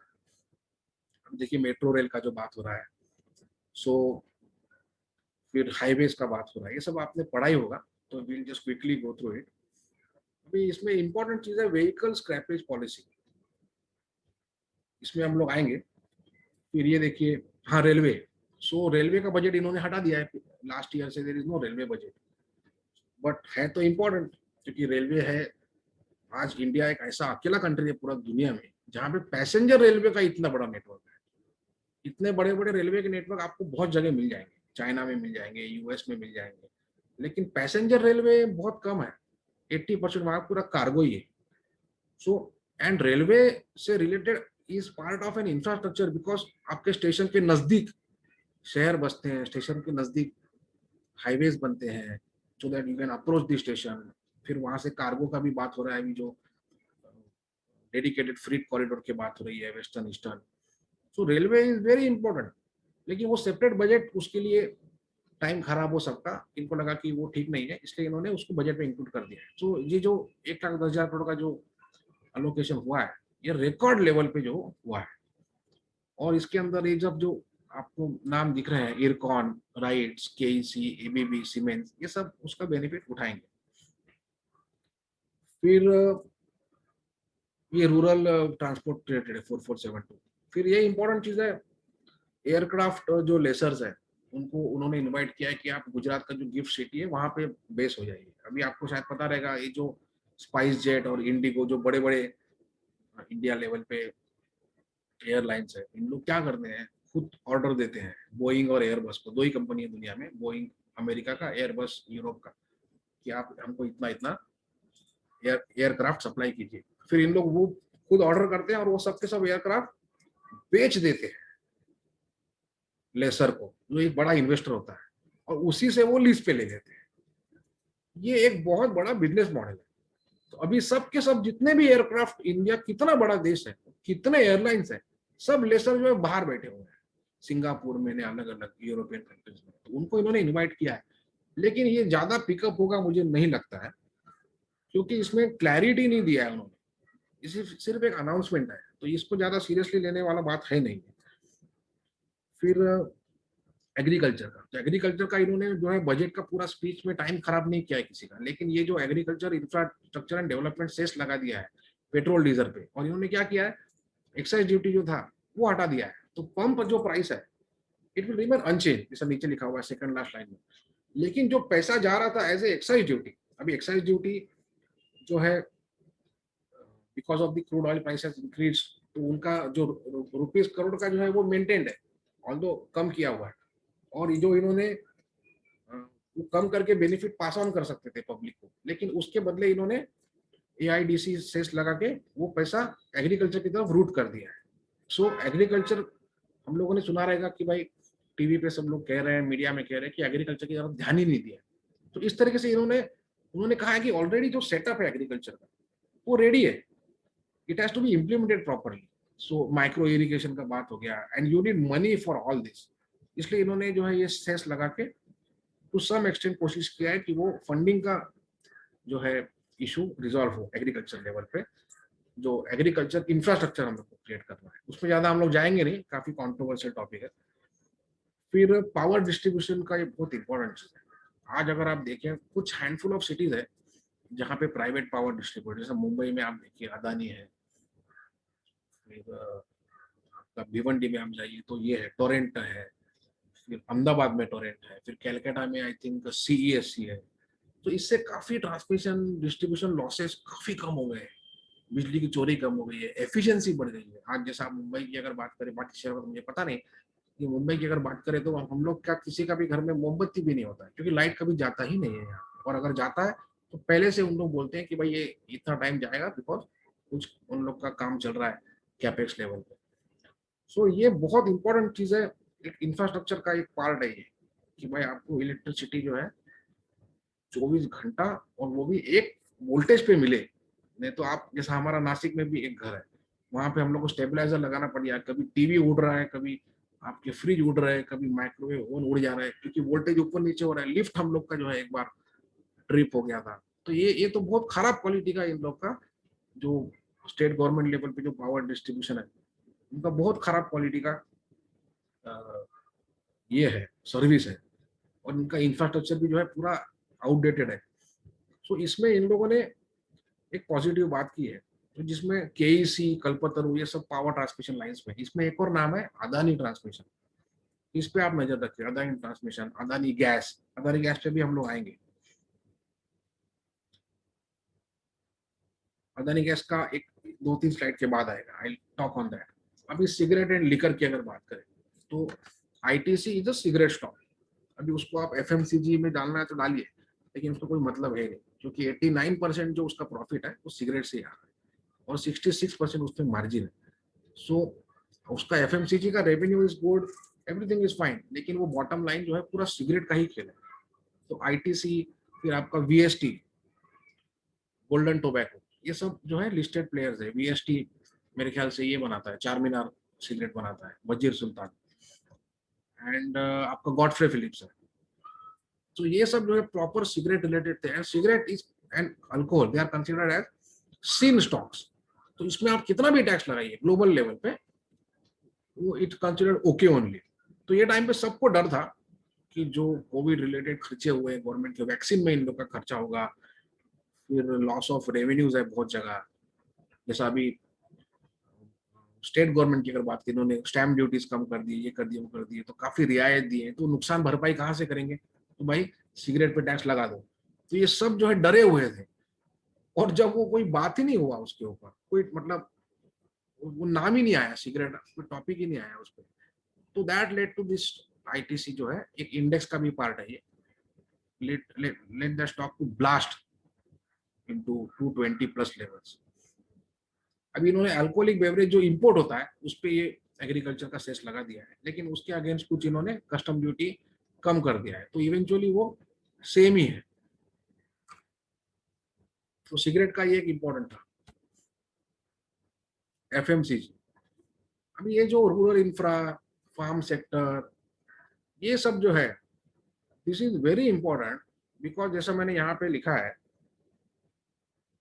कि FM increased spending on rural infra by 34% to 40,000 crores, double micro irrigation corpus to 10,000 crores, जो कि 80 करोड़ जो जनता है, अब देखिए थर्ड पैराग्राफ में लास्ट लाइन, 80 करोड़ जो जनता है, इन लोग का लाइवलीहुड, एक लाइफ जीने का तरीका, ये पूरा आपका रूरल जो इकोनॉमी है उसके बेसिस पे है।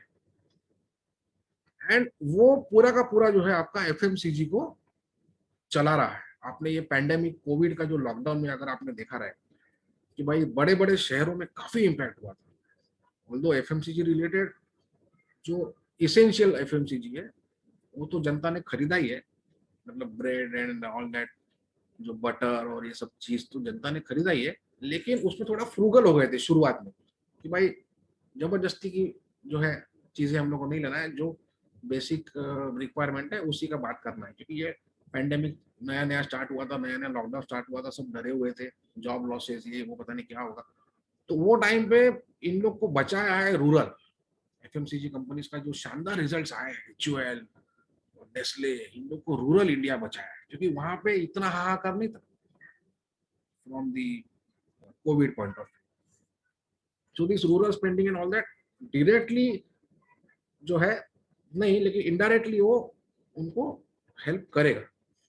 फिर हाँ, adding startups with will drive greater local innovation, value addition, all this will push consumer demand, क्योंकि लोकल लेवल पे कोई ना कोई आदमी स्टार्टअप बना रहा है, हैदराबाद में कोई कुछ बना रहा है, तो आजू बाजू के सिटीज के लड़के आते हैं, वो इनकम जनरेट करते हैं और वो एक्सपेंडिचर करते हैं, तो इनडायरेक्टली एफएमसीजी आपको आपको एक स्टार्टअप का ऑफिस खोलना है जहाँ पे आपको कॉफी जो है मशीन रखना है, वहाँ पे खाएंगे पिएंगे लोग, तो वो सब बिस्किट्स रखना है, समझ रहे हैं? तो ये indirectly this is all push consumer demand. Direct taxes बढ़ाए नहीं गए, मतलब इनकम टैक्सेस नहीं बढ़ाए, इनडायरेक्टली वो एक चीयर है कि हाँ भाई चलो हम लोग आपका कोई जो है ना पिंच नहीं कर रहे हैं पॉकेट। अभी ये जो custom duty on crude palm oil, ये इसके पीछे थोड़ा इंटरनेशनल पॉलिटिक्स भी है, क्योंकि ये सब मलेशिया से आता है, और मलेशिया और इंडिया का जो है काफी लेवल पे अलग अलग इश्यूज पे रिसेंट पास्ट में क्लैशेस हुए, तो उनको थोड़ा सा जो है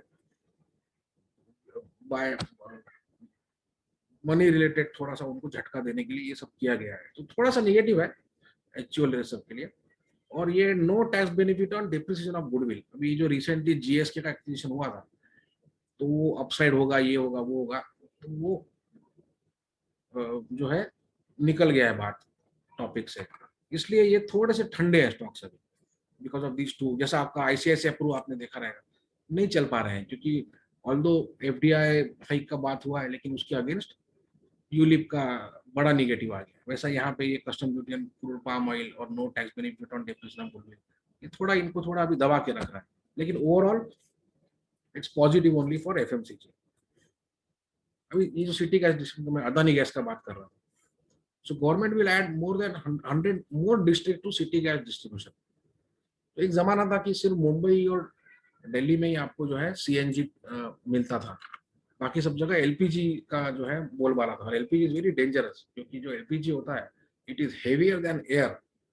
अगर आपके कार में एलपीजी का सिलेंडर है और गलती से गैस लीक हो गया समझ लीजिए, तो वो वहीं के वहीं जमा हुआ रहता है और वो आग पकड़ सकता है।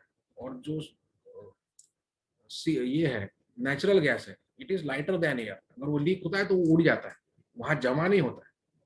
इसलिए एलपीजी सिलेंडर का आप देखिए बहुत आसानी से सुनने में आता है कि भाई एक्सीडेंट्स हुए, ये हुआ है, वो हुआ है।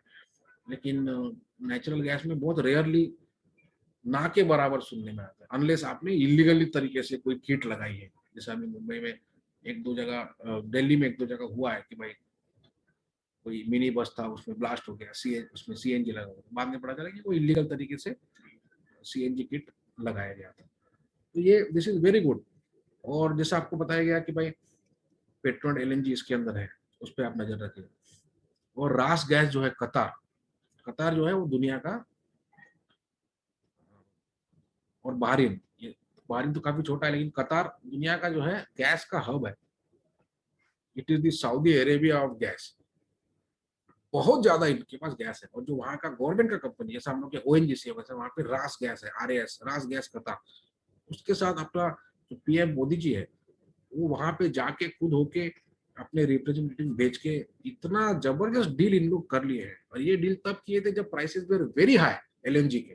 क्योंकि आपको याद रहेगा जो जापान में जो अर्थक्वेक और सुनामी आया था, तो उनका न्यूक्लियर जो पावर जनरेशन था वो इम्पैक्ट हो गया था। सब आपने टीवी पे देखा रहेगा। तो जो गैस फायर्ड जो पावर प्लांट्स थे जापान में, उन लोग का जो नेचुरल गैस का डिमांड था वो मल्टीफोल्ड ग्रो हो गया था। वो टाइम पे $15-20 तक चला गया था जो इंटरनेशनल प्राइस है। तो वो टाइम पे इन लोगों ने जो है डील क्रैक किए हैं, वो भी 50 to 60% रेट पे, मार्केट रेट पे। अभी तो काफी कम हो गया है, क्योंकि ओवर प्रोडक्शन है हर जगह दुनिया में आज। हर एक कमोडिटी का, प्रेशियस मेटल की बात नहीं हो रही है, गोल्ड सिल्वर अलग हो गया, हर एक कमोडिटी, फिर वो मेटल रहे या फूड रहे या कोई भी रहे, उसका ऑयल रहे, उसका ओवर प्रोडक्शन ही है, because of high level of efficiency in the exploration and supply chain. So अभी आने वाले कई डेकेड्स तक आपको ऑयल प्राइस और जो गैस प्राइस है वो नरम ही दिखेगी। तो इसमें अदानी गैस सबसे नंबर 1 प्लेयर है। सबसे बड़े तो आईजीएल और एमजीएल ही है, और ये इन लोग आपस में भी सब रिलेटेड है, क्योंकि आईजीएल ने कुछ टेक खरीद लिया एमजीएल में। आईजीएल का प्रमोटर भी गेल ही है, बीपीसीएल है, आईओसी है, तो इन लोग सब आपस में मिले हुए हैं, इन लोग की सबकी कंपनी है। फिर यहाँ पे देखिए आप अनदर की अनाउंसमेंट गवर्नमेंट की, independent gas transport systems operator. उसके पहले का अगर देखिए सेकंड पॉइंट, जेएनके, जेएनके जो अभी यूनियन टेरिटरी हो गया है, उसमें इन लोगों ने बड़े पाइपलाइन प्रोजेक्ट का बात अनाउंस किया है। तो इसमें सबसे बड़ा प्लेयर तो गेल ही है। सो ये सब बहुत बड़े लेवल का इन लोग जो है विजन डाले हैं, उसी की वजह से आपको जो है स्टॉक्स में मूवमेंट्स दिख रहे हैं। अभी पीएसयू की अगर बात करें तो ये सब तो 1.75 लाख करोड़, तो ये सब हर साल जो है इन लोग इस तरीके का फिगर्स देते आ रहे हैं। जिसका सेकंड पॉइंट देखिए आप, 2.1 लाख करोड़ का इन लोग का टारगेट था, 19,000 करोड़ इन लोग अचीव कर पाए। तो ये सालों से ऐसे ही बातें हो रही है, अचीवमेंट कुछ नहीं था, लेकिन ये टाइम पे इन लोगों ने स्टेप बाय स्टेप ये बात बोली है। अभी बीपीसी और ये सब तो हम लोग देख रहे हैं कि भाई 2-3 साल से जो है स्टॉक, एक यही रीजन की वजह से इन लोग चला रहे हैं मार्केट में कि भाई डिस इन्वेस्टमेंट होगा होगा। लेकिन आईडीबीआई बैंक आपके सामने एलआईसी को गया, और वो एलआईसी गवर्नमेंट का ही कंपनी है। तो ये किस तरीके से जाता है वो तो सब, इसमें ज्यादा हम लोग को डिटेल में जाना नहीं चाहिए। ये सब स्टॉक्स आपको फंडामेंटली अच्छे लगे तो ठीक है, ये सब डिस इन्वेस्टमेंट के टॉपिक के ऊपर ये सब स्टॉक्स नहीं खरीदना चाहिए अनलेस कोई रियल में मूवमेंट हो। एलआईसी का अगर ये दिस इज इम्पोर्टेंट थिंग, ये गवर्नमेंट इसमें बहुत बड़ा शेयर होल्डर है, और इसका 10 से 15 लाख करोड़ का मार्केट कैप होने की आशंका है, मतलब वैल्यूएशन। अगर आप 10% भी बेचते हो तो 1-1.5 लाख करोड़ आपके पास आ गया है। तो इन्होंने टारगेट दे दिया है कि 22 तक होना ही चाहिए। तो ये सब एवरीबॉडी विल वॉच दिस, हाँ, क्योंकि अनाउंसमेंट और एक्चुअल एक्शन में, लेकिन इन्होंने पहली बार डेडलाइन दिया है कि भाई FY22 के पहले आईपीओ आएगा ही आएगा। तो 1 से 1.5 लाख करोड़ गवर्नमेंट का 10% स्टेक, जैसा कोल इंडिया है, कोल इंडिया में सिर्फ स्टेक बेचा है गवर्नमेंट ने। कोल इंडिया एज ए कंपनी को कुछ नहीं मिला था, गवर्नमेंट ने अपना स्टेक बेचा जनरल पब्लिक और इन्वेस्टर्स को। वैसा ही होगा एलआईसी का। सो नीति आयोग जो है, जिसका पहले नाम था प्लानिंग कमीशन, अभी नया नाम नीति आयोग है, कि भाई has been asked to work on next list of central public sector undertaking. ठीक है, ये सब ज्यादा इसमें जाना नहीं चाहिए हम लोग। हाँ, revise mechanism for fast trekking closure of loss making PSUs. जबरदस्ती जो पीएसयूज इन लोग रगड़ रहे हैं सालों से, जैसा आपको स्कूटर मैन्युफैक्चरिंग था, फिर आपके जो एमटीएनएल है, बीएसएनएल है, मतलब इन लोग को सिर्फ रगड़ते जा रहे हैं सालों से। आपका ये तो बिक गया बीएसएनएल टाटा कम्युनिकेशन को, तो ये इन लोग सोच रहे कि आइदर उसको बेचो नहीं तो बंद कर दो, और जो स्टाफ है उनको एक गोल्डन हैंडशेक आप देते हो। गोल्डन हैंडशेक मतलब जो आपका रियल जो आपका पैसा बनता है वो, और उसके ऊपर कुछ एक्स्ट्रा, ताकि कोई कोर्ट में नहीं जावे, कोई धरना नहीं करे, कोई जो है प्रोटेस्ट नहीं हो, और बंद कर दो धंधा, ये नहीं, ये दिस इज नॉट सस्टेनेबल। तो ये सब इन्होंने बोल के दिखाया है, विच इज वेरी गुड। लेकिन ये सब हम लोग को ट्रैक करना है आने वाले 1-2 साल में कि ये do they walk the talk.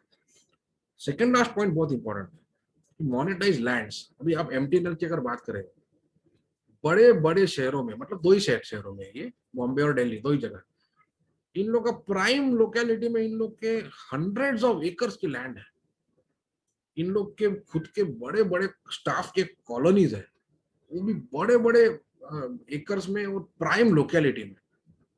सो वो मोनेटाइज करो। जैसा अभी अगर किसी का आप, जैसा आपको ये पता रहेगा बदवार पार्क कोलाबा में, जहाँ पे जो अजमल कसाब का जो शिप जो बोट था वो वहीं पे लैंड हुआ था। तो बदवार पार्क जहाँ लैंड हुआ उसके सामने कोलाबा, मतलब वहां पे एक पर स्क्वायर फीट का रेट कम से कम 1 लाख रुपया और उससे भी ज्यादा है पर स्क्वायर फीट। सोचिए आप, 50-50 करोड़ की एक फ्लैट है वहां पे। इन लोग का बीएसएनएल, जबकि बीएसएनएल है ही नहीं मुंबई में, वो तो एमटीएनएल है मुंबई में। उन लोग का बहुत बड़ा वहां पे रेसिडेंशियल कॉलोनी है, जो मुश्किल से ग्राउंड +4-5 रहेगा। तो काफी बड़ा इन लोगों ने एरिया जो है ऑक्यूपाई करके रखा है पिछला 50 सालों से। इसको मोनेटाइज किया जाए। उनका जो भी आप जिसको भी बेचे वो हजारों करोड़ में, वो जो जो भी डेवलपर है, बिल्डर है, वो उसको डेवलप करे, इनका सेपरेट कॉलोनी बनावे, बाकी का बेच दे। सो इसमें यूजुअली प्रेफरेंस गवर्नमेंट एनबीसीसी को देता है। एनबीसीसी एक लिस्टेड कंपनी है जो इस टाइप के जो कॉलोनीज है उसका डेवलपमेंट और रीडेवलपमेंट का बात करता है। बाकी आउटराइट बेच दिए जमीन तो वो अलग टॉपिक हो गया, जो अभी भी लेकिन इतना आसान है नहीं है, क्योंकि वीएसएनएल जो है, जिसका नाम टाटा कम्युनिकेशन है, आज भी जो है टाटा कम्युनिकेशन चाह रहा है बेचने का, लेकिन गवर्नमेंट उसको बेचने नहीं दे रही है। मतलब प्राइवेटाइज करने के बाद भी उन लोग का हजारों करोड़ का जमीन का वैल्यूएशन है, लेकिन वो गवर्नमेंट से आपको दुनिया भर का परमिशन लेना है, क्योंकि अभी भी थोड़ा बहुत स्टेक इन लोग होल्ड करते हैं टाटा कम्युनिकेशन में या बीएसएनएल में। तो ये सब इतना आसान है नहीं, लेकिन ये सब इन्होंने एक टारगेट ओरिएंटेड बात की है, तो we have to believe it. और ये सबसे ही पैसा आएगा, ऐसा इन्होंने कहा है, क्योंकि टैक्सेस तो कोई बढ़ाई नहीं है इन लोगों ने। और जीएसटी जो है वो शानदार तरीके से जा रहा है। अभी जो रिसेंट फिगर आया है वो तो life time high GST, life time मतलब अभी ज्यादा साल हुए नहीं है जीएसटी आके, लेकिन रिकॉर्ड हाई कलेक्शन आया है जीएसटी का। सो इन लोगों ने कोई टैक्सेस बढ़ाए नहीं है, इन लोग का फिजिकल डेफिसिट इन्होंने बढ़ा दिया है। और तो उन्होंने होराइजन कम करने का दिया है 2024-25 का, उस पर हम लोग आएंगे, जो कंसर्न्स में हम लोग आएंगे। फिर revise mechanism to ensure timely closure of secure loss making PSUs. Real estate, अभी इसमें इंपॉर्टेंट समझ लीजिए आप। इसमें रिसेंटली अगर आपने देखा रहेगा, जो बड़े बड़े रियल एस्टेट मार्केट है, बॉम्बे, दिल्ली और पुणे, तो लोकल जो गवर्नमेंट्स है, महाराष्ट्र, इन लोगों ने काफी कोशिश की है उसको बूस्ट करने की। स्टैम्प ड्यूटी कम कर दो, बिल्डर्स लोग को रियायत दो, तो वो तो दे आर डूइंग गुड, तभी ये सब स्टॉक चले हैं पिछला 2-2.5 महीने में। आप उसमें ग्लोबल मार्केट का भी कंट्रीब्यूशन है, ग्लोबल सेंटीमेंट का भी। लेकिन ये सब रियल में सेल्स हुए हैं, ऑल्दो वो इन्वेस्टमेंट रिलेटेड सेल्स नहीं है, रियल कंजम्पशन सेल्स, लेकिन हुए हैं, काफी इन्वेंट्री क्लियर हुआ है। अभी ये जब डीएफआई आएगा, development financial institution, highway, increase infra connectivity, so public जो है कॉन्सेंट्रेटेड मार्केट से दूर दूर जाएगा। जैसा आपको बुलेट ट्रेन का क्या मीनिंग है, मतलब सिर्फ फास्ट जाना is not bullet train. Japan में क्यों ये बुलेट ट्रेन है, क्योंकि छोटा सा कंट्री है, 11-12 करोड़ पॉपुलेशन है, छोटा सा कंट्री। मतलब इंडिया से की बात करें तो कम से कम उन लोग का 200 करोड़ पॉपुलेशन रहेगा, अगर वैसा आप करें तो इतना क्राउडेड है। तो वहां पे जो टोक्यो और बड़े बड़े सिटीज है, ओसाका, वहां पे आप 1 फुट जमीन नहीं खरीद सकते हो, 1 स्क्वायर फीट। सो पब्लिक क्या करता है, बड़ौदा में ही रहता है और बड़ौदा से बॉम्बे डेली ऑफिस आता है।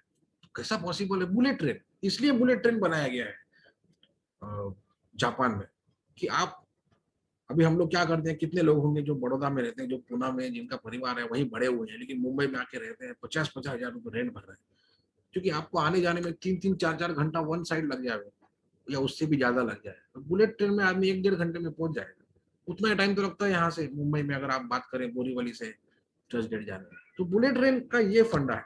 तो उसको अपोज करना है नहीं करना है वो हर एक का अपना अपना थॉट है, लेकिन बुलेट ट्रेन के पीछे यही थॉट प्रोसेस है कि आप जो एग्जिस्टिंग शहर है ना उसको क्राउड मत कीजिए, क्योंकि इंफ्रास्ट्रक्चर जो है ना, आप कितना भी डेवलप कर लो, आप मुंबई दिल्ली कितने भी आप फ्लाईओवर्स बना लो, वो कोलैप्स ही हो जाना है, क्योंकि इतना ज्यादा कॉन्सेंट्रेशन है, इतना ज्यादा लोग उसको यूज कर रहे हैं कि वो जर्जर होकर खत्म हो जाना है। तो आप ये सब जो हाईवेज बन रहे हैं, जैसा आपको पहले बोला मैं कि भाई मेट्रो नियो इन लोग नया बात निकाले हैं, जो जैसा मुंबई के बाद जैसा पालघर जैसा छोटा शहर हो गया, तो आपको पालघर तक लोकल ट्रेन तो जाता है, लेकिन पालघर भी काफी बड़ा है, तो वहां पे क्या करना है, वहां से कैसे आप आओगे, वो शेयर रिक्शा ये सब, वो सबसे मुक्ति इन लोग को मिल जाएगा। वहां पे लोकल लेवल पे इन लोग मेट्रो बना रहे हैं, छोटा मेट्रो। तो ये सब बहुत इंपॉर्टेंट है, विजन की बात हो रही है, और इन्होंने अनाउंसमेंट भी किए कि ये सब हम लोग करेंगे। तो इंफ्रास्ट्रक्चर पे बहुत ज्यादा, हद से ज्यादा इन लोगों ने जो है स्टेप्स बताए हैं, क्या क्या हमको करना है, क्या क्या हम लोग करेंगे। तो इसमें सबका भला होने वाला है, सबका पेट भरने वाला है, बैंक्स का, एनबीएफसी का, इंफ्रास्ट्रक्चर प्लेयर्स का, सीमेंट का, स्टील का, एम्प्लॉयमेंट जनरेशन, गवर्नमेंट को भी टैक्स रेवेन्यू आएगा, लॉजिस्टिक्स उसमें आएंगे, गोडाउन्स आएंगे। तो ये एक तारीख बदलने वाला इन लोग का जो है डिसीजन है। सो ये ग्रेजुअल बेसिस पे इन लोग स्टेप बाय स्टेप करते ही जा रहे हैं, जैसा अभी पुणे मेट्रो और ये सब जयपुर मेट्रो, लेकिन ये सब इसमें ये बजट में उसका मेंशन है कि हम लोग एक्स्ट्रा इन लोग इतना पैसा दे रहे हैं उसको, और आप लाइंस को आगे बढ़ाएंगे। ये सब फोकस है ना, इज वेरी इंपॉर्टेंट, जिससे इंफ्रास्ट्रक्चर के चक्कर में आपको रियल इस्टेट जो है, बिकॉज जहाँ पे कनेक्टिविटी है हाईवे का, ट्रेन का, एयरपोर्ट का, उसी के आजू बाजू सिटीज जो है बस जाती है, बेसिक रूल है। तो this is good for real estate players. फिर ये dividend paid to real estate trust and all that, वो सब ठीक है। फिर अफोर्डेबल हाउसिंग, अभी अफोर्डेबल हाउसिंग पे अगर हम लोग आते हैं, जो इन लोग का क्राइटेरिया है, 25 लाख में 30 लाख, 25 लाख 30 लाख में कहाँ घर मिलता है बड़े सिटीज में। सो पब्लिक जो है सिटी के बाहर ही रहेगा, लेकिन वहां से अगर आपको सिटी में ऑफिस में काम करने आना है, 2.5-2.5 घंटा आपको लग जाएगा, तो कैसा काम चलेगा? तो अफोर्डेबल हाउसिंग तो इन्होंने दिया है रियायत, लेकिन it is coupled with all this infrastructure related news, कि भाई आपको जो एंसिलरी सिटीज है बड़े शहरों की, रूरल, सेमी रूरल, जो बड़े शहर के नजदीक है, वहां पे हम लोग पूरा जो है इंफ्रास्ट्रक्चर बनाएंगे। तो उसके चलते जो है रियल इसमें डिमांड आना चालू हो जाएगी अफोर्डेबल हाउसिंग सेगमेंट में। अभी तक जो है, जैसे हम लोग, जैसे जो लोग, हम लोग सोचते थे कि हम लोग क्या करेंगे घर लेके, वो मुंबई से 50 किलोमीटर दूर, 60-70 किलोमीटर दूर, क्योंकि अफोर्डेबल का जो डेफिनेशन है ₹लैक्स का, उसी में वहीं पे फिट हो रहा है वो। तो धीरे, ये एक बहुत अच्छा डिसीजन है कि भाई हम लोग सिर्फ 1.5 लाख जो इंटरेस्ट ऑन लोन है टेकन फॉर अफोर्डेबल हाउस को एक्सटेंड नहीं कर रहे हैं, ऊपर का भी आप पढ़िए क्या क्या उससे रिलेटेड है, कनेक्टिविटी ऑल दैट। तो इसमें LIC हाउसिंग फाइनेंस जो है, HDFC तो है ही, तभी तो भाग रहा है स्टॉक इतना, LIC हाउसिंग फाइनेंस, ये सब इसमें काफी अच्छा इन लोग के लिए है। ऑटो एंड मेटल्स, अभी ऑटो एंड मेटल इसलिए रखा है क्योंकि ऑटो के अंदर मेटल ही लगता है। अगर आपको हल्का गाड़ी बनाना है तो एल्यूमिनियम लगेगा, मोटा गाड़ी बनाना है तो लोहा लगेगा, स्टील लगेगा। सो हाईवे रिलेटेड जो है विच इज गुड। अभी स्क्रैपेज पॉलिसी आप एक बार समझ लीजिए, ग्लोबल लेवल पे डेवलप कंट्रीज में कंपलसरी स्क्रैपेज होता है। अगर आपका गाड़ी समझ लीजिए 15 साल हो गया, तो उसको स्क्रैप करना कंपलसरी है। फिटनेस टेस्ट उन लोग करेंगे और इमीडिएटली स्क्रैप कर देंगे, कंपलसरी। नहीं, अगर फिटनेस टेस्ट बड़ा शानदार है गाड़ी का, टिप टॉप कंडीशन में, भले 15-20 साल पुराना है, तो उसको आप विंटेज कार करके रजिस्टर कीजिए। जैसे हम लोग के आज भी विंटेज कार रोल्स रॉयस दिखता है 1920s का, तो एज ए विंटेज कार आप रजिस्टर कीजिए। लेकिन कोई भी गाड़ी आप 20-20 साल तक नहीं रगड़ सकते, फिर वो स्कूटर रहे या कार रहे या ट्रक रहे। तो बेसिकली कार तो यूजुअली बहुत कम लोग ऐसा 20-20 साल तक उसको रगड़ते हैं। ये ट्रक्स में ज्यादा देखा गया है, क्योंकि ट्रक जो है हम लोग क्या, कार तो सेकेंड हैंड तक हम लोग खरीद लेते हैं, बहुत हो गया तो थर्ड हैंड तक खरीद लेते हैं। ये ट्रक जो है ना 10-10 हैंड चेंज करता है। और जो सबसे सबसे गॉन केस जो ट्रक होता है, जिसका अभी मतलब वो उसका रोड वर्दीनेस एकदम खत्म है, वो एज ए डंपर यूज होता है। यहाँ से वहां रेत, रेत यहाँ से वहां ले जाना है, पत्थर यहाँ से वहां ले जाना है, गिट्टी यहाँ से वहां ले जाना है। तो वो इतना इन लोग पोल्यूशन करते हैं और एक्सीडेंट्स करते हैं। तो ये अभी इसमें आप देखिए अराउंड 10% ऑफ 3.57 मिलियन ट्रक्स, इसमें इंसेंटिव आने वाला है। अभी वो एग्जैक्ट क्या आने वाला है वो धीरे धीरे पता चलेगा। इन लोगों ने बोला है कि हम लोग एक इंसेंटिव देंगे, मतलब सिर्फ स्क्रैप कर देना, आपका गाड़ी ले लिए और भंगार कर दिए, तो हमको क्या मिला, हमारा तो जो भी जाने आने का साधन था वो ही आप स्क्रैप कर दिए। लेकिन उसमें इंसेंटिव मिलेगा कि आप ऐसा करते हैं तो आपको ऐसा होगा। जैसा आप हम लोग के जो कूपन नहीं होते हैं, ये कीजिए तो आपको एक क्रेडिट नोट मिल जाएगा, नए गाड़ी में इतना रियायत मिलेगा, या नए गाड़ी का टैक्स में इतना आपको कम हो जाएगा। तो वो धीरे धीरे पता चलेगा कि क्या एग्जैक्टली इंसेंटिव है वो। लेकिन 10% ऑफ 3.7 मिलियन ट्रक्स इंडिया में, सोच लीजिए, ये पूरा भंगार है, लेकिन अभी भी रोड पे चल रहे हैं। तो ये अगर आ गए स्क्रैपेज में तो क्या डिमांड होगा, बिकॉज इंफ्रास्ट्रक्चर पे तो खर्चा हो ही रहा है। मुंबई कन्याकुमारी हाईवे का बात हो रहा है, कभी कोई सोचा रहेगा? तो क्या डिस्टेंस रहेगा, आप सोचिए।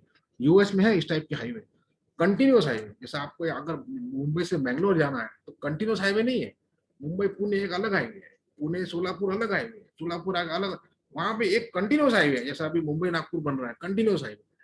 तो कोई सोचेगा कि मुंबई नागपुर आदमी कार से क्यों जाएगा 900 किलोमीटर, वो कार वाले के लिए है ही नहीं। It's all for, it is part of the infrastructure जिसमें कार्गो मूव हो। सो ये जो खटारा जो ट्रक्स है ये तो चल ही नहीं पाएंगे 800-800 किलोमीटर कंटिन्यूस, क्योंकि वहां पे रुकना भी ऐसा अलाउड नहीं है, किधर भी ढाबे वाबे नहीं है, वो तो स्पेसिफिक पॉइंट से वहीं पे आप रुक सकते हो। सो मजबूरी में इन लोग को जो है ट्रक जो है स्क्रैप करना पड़ जाए। So that's why Ashok Leyland, Tata motor, इन लोग जो है जबरदस्त तरीके से जो है चले हैं और आगे भी चलते जाएंगे। ये उसके पीछे का थॉट है। फिर वॉलेंट्री नेचर इसलिए क्योंकि हम लोग का डेमोक्रेसी है और एक थोड़ा कॉम्प्लिकेटेड हम लोग का सेटअप है, ऐसा आप जबरदस्ती कोई जिस पे नहीं कर सकते। तो expected to have, the plan is expected to have more impact on trucks initially than private cars. To promote manufacturing of heavy capital equipment, custom duty on certain auto parts, ये सब में थोड़ा नाराजगी हुआ है आपका इन लोग का, ऑटो कंपोनेंट मैन्युफैक्चरर्स का। लेकिन this will actually spur the local manufacturing. So production linked incentives जो है स्कीम, पीएलआई स्कीम, वो सब इसमें आएगा। लेकिन इन्होंने वापस से 5% ऑटो पार्ट्स पे ये जो इंपोर्ट है उस पर लगा दिया है। अच्छा, ये इंपॉर्टेंट चीज है, budget outlay for MSME sector has been doubled compare to last year. अभी ऑटो कंपोनेंट इंडस्ट्री जो है वो एमएसएमई ही है, बड़े बड़े प्लेयर्स है उसमें, आपके जो लिस्टेड प्लेयर्स हैं बड़े बड़े बॉश टाइप के, लेकिन उसमें एमएसएमई बहुत ज्यादा है। अब अगर आप कोई भी प्लांट देखिए, महिंद्रा का प्लांट देखिए नासिक में, या आप टाटा मोटर का प्लांट देखिए जो गुजरात में जो शिफ्ट हो गया था बंगाल से, वहां पे एक्चुअली आप देखिए लेथ वाले कितने कितने वहां पे एमएसएमईज है। जो सर्विस स्टेशन होते हैं, वो सर्विस स्टेशन को भी काफी एमएसएमई से इनका टाई अप होता है। जो व्हील के रिंग्स होते हैं, हर बार आप नया व्हील का रिंग नहीं लगा सकते। अगर आपका जो ब्रेक का लाइनर है तो अगर घिस जाता है तो वो व्हील को जो डैमेज करना चालू करता है, लोहे के व्हील। लेकिन आप वो व्हील निकाल के उसको लेथ पे जाके उसको फाइन करके फिर लगा सकते हैं। ये सब एमएसएमई छोटे मोटे जो शॉप्स है वहीं पे, जो छोटे मोटे सेटअप है वहीं पे ये सब होता है। तो एमएसएमई पे काफी इन लोगों ने भार दिया है, from funding related everything related. अभी import duty on alloy steel bars, rods, ये सब में इन लोगों ने कम किया है टिल सितंबर 30। ये ड्यूटी लगाई गई थी इंडिया चाइना जब वॉर हुआ था ना, तब चाइनीज इंपोर्ट की बात हो रही है जो गलवान में हुआ था। तो अभी लेकिन काफी इन लोग प्राइसेस चल गई है। इंडिया की अगर बात करें तो सेकंड लास्ट आप लाइन देखिए, steel pricing in the country went up by 25%। तो जो कंज्यूमर्स है, इवन नितिन गडकरी साहब ने कहा हाईवे, कैसा हम लोग हाईवे बनाएंगे जो स्टील का रॉड लगता है, इतना अगर रेट बढ़ गया, क्योंकि ये सब इंटरनेशनल प्राइसिंग है, आपको शायद पता रहेगा। जो मेटल है उसका इंटरनेशनल प्राइसिंग होता है, आप किधर भी मेटल बनाइए उसका ग्लोबल एक ही प्राइस होता है, कॉपर का एक ही प्राइस होता है, इंपोर्ट पैरिटी प्राइस पे ही वो बिकता है, तभी ये सब स्टॉक्स भागे हैं, क्योंकि ग्लोबल लेवल पे कॉपर जो है डबल हो गया व्हेन द पैंडेमिक बिगैन फरवरी, और आज का रेट देखिए आप, तभी ये सब स्टॉक चले हैं। तो मेटल्स के लिए इंफ्रास्ट्रक्चर का भी बड़ा इसमें रोल है, क्योंकि हर जगह आपको मेटल लगना ही लगना है, हाईवेज और ये सब रिलेटेड। अभी हेल्थ केयर की बात करें, जैसा मैं आपको पहले बताया, प्रिवेंटिव हेल्थ केयर एक इंपॉर्टेंट चीज है। तो प्रिवेंटिव हेल्थ केयर में आपका साफ सफाई रखना, ये रखना, तो इसमें जो ज्योति लेबोरेटरी जो है, ये सब जो बनाती है आपके टॉयलेट क्लीनर्स और ये सब बहुत इसमें जो है स्टॉक्स चल जाएंगे ये सब में, क्योंकि काफी इन लोगों ने प्रिवेंटिव हेल्थ केयर में साफ सफाई रखी है, उसमें इन लोगों ने अनाउंसमेंट्स किए हैं। फिर ये जो फेकल स्लज मैनेजमेंट और ये सब है, इसमें वो वाटेक वबाक्स टाइप के स्टॉक्स चल जाएंगे, क्योंकि ये सब वाटर ट्रीटमेंट और ये जो सॉलिड वेस्ट मैनेजमेंट जिसको कहा जाता है, वो सबका बात हो रहा है इसमें। ये सब सालों से ये सब का बात हो रहा है, ये कोई पहली बार बात नहीं हुआ है। लेकिन ये टाइम पे जो एक टोन था फाइनेंस मिनिस्टर का, और जो बाकी सेक्टर रिलेटेड जो प्रॉपर इन्होंने अनाउंसमेंट्स किए हैं इंफ्रा बैंकिंग रिलेटेड, तो इसको थोड़ा बहुत सीरियसली आप ले सकते हैं। तो देखिए स्टेप बाय स्टेप कैसा ये उभर के आता है डिसीजन मेकिंग लेवल पे। और हेल्थ केयर पे स्पेंडिंग जो है पहली बार 2% के ऊपर गया है, अभी तक 2% के नीचे ही था।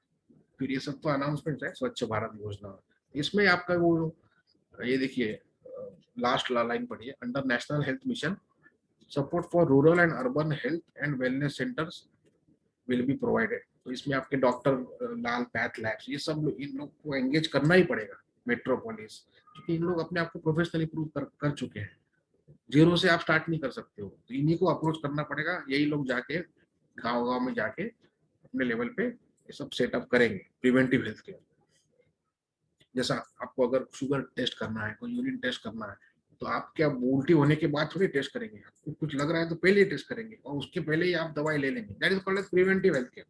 तो ये सब बहुत कम जगह है, हम लोग सिटीज में रहते हैं हमको पता नहीं चलता है, लेकिन आप सिटीज के बाहर जाइए तो प्रिवेंटिव हेल्थ केयर का मैकेनिज्म ही नहीं है इंडिया में।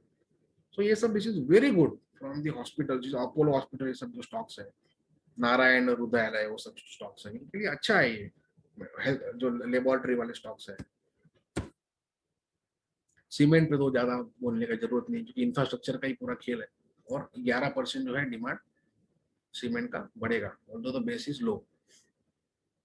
एंड ये इंपॉर्टेंट ध्यान में रखिए, buoyancy in GST and tax collection, जिसके चलते गवर्नमेंट जो बोल रहा है वो करेगा।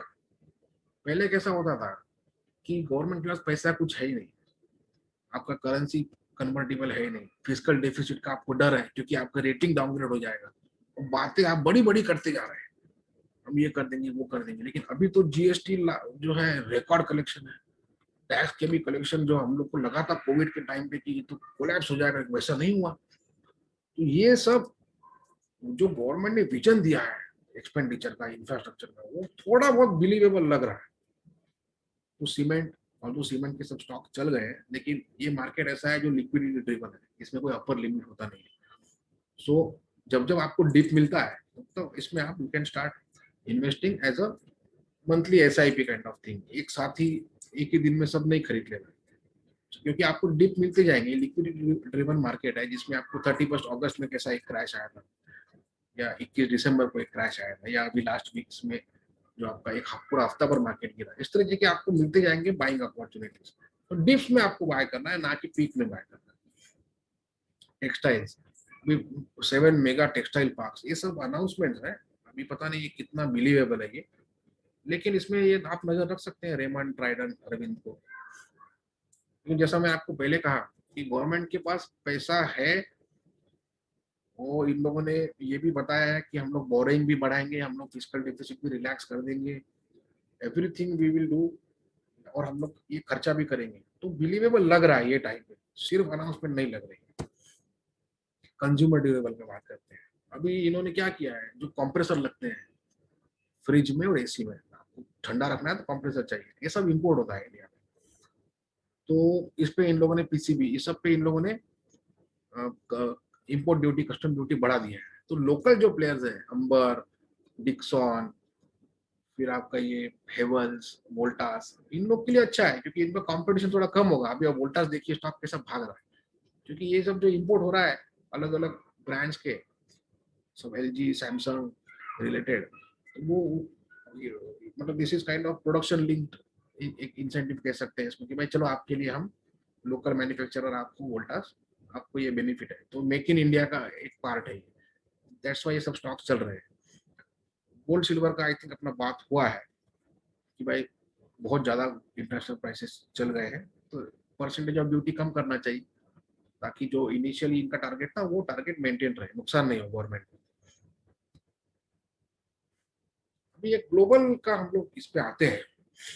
एक बात आप समझ लीजिए, ये जो पूरा दुनिया का जो मार्केट चल रहा है, ये पूरा एक एल्गोरिदम का पार्ट है। जो आप देखिए, पूरा जो बड़े बड़े मार्केट्स है दुनिया के, जैसा कोरिया का कॉस्पी हो गया, इंडिया का निफ्टी हो गया, यूरोप का डैक्स हो गया, यूएस के 3 इंडेक्स हो गए, ये एक ही सेट जो है ट्रेडर का, इन्वेस्टर का, इसी को चला रहा है।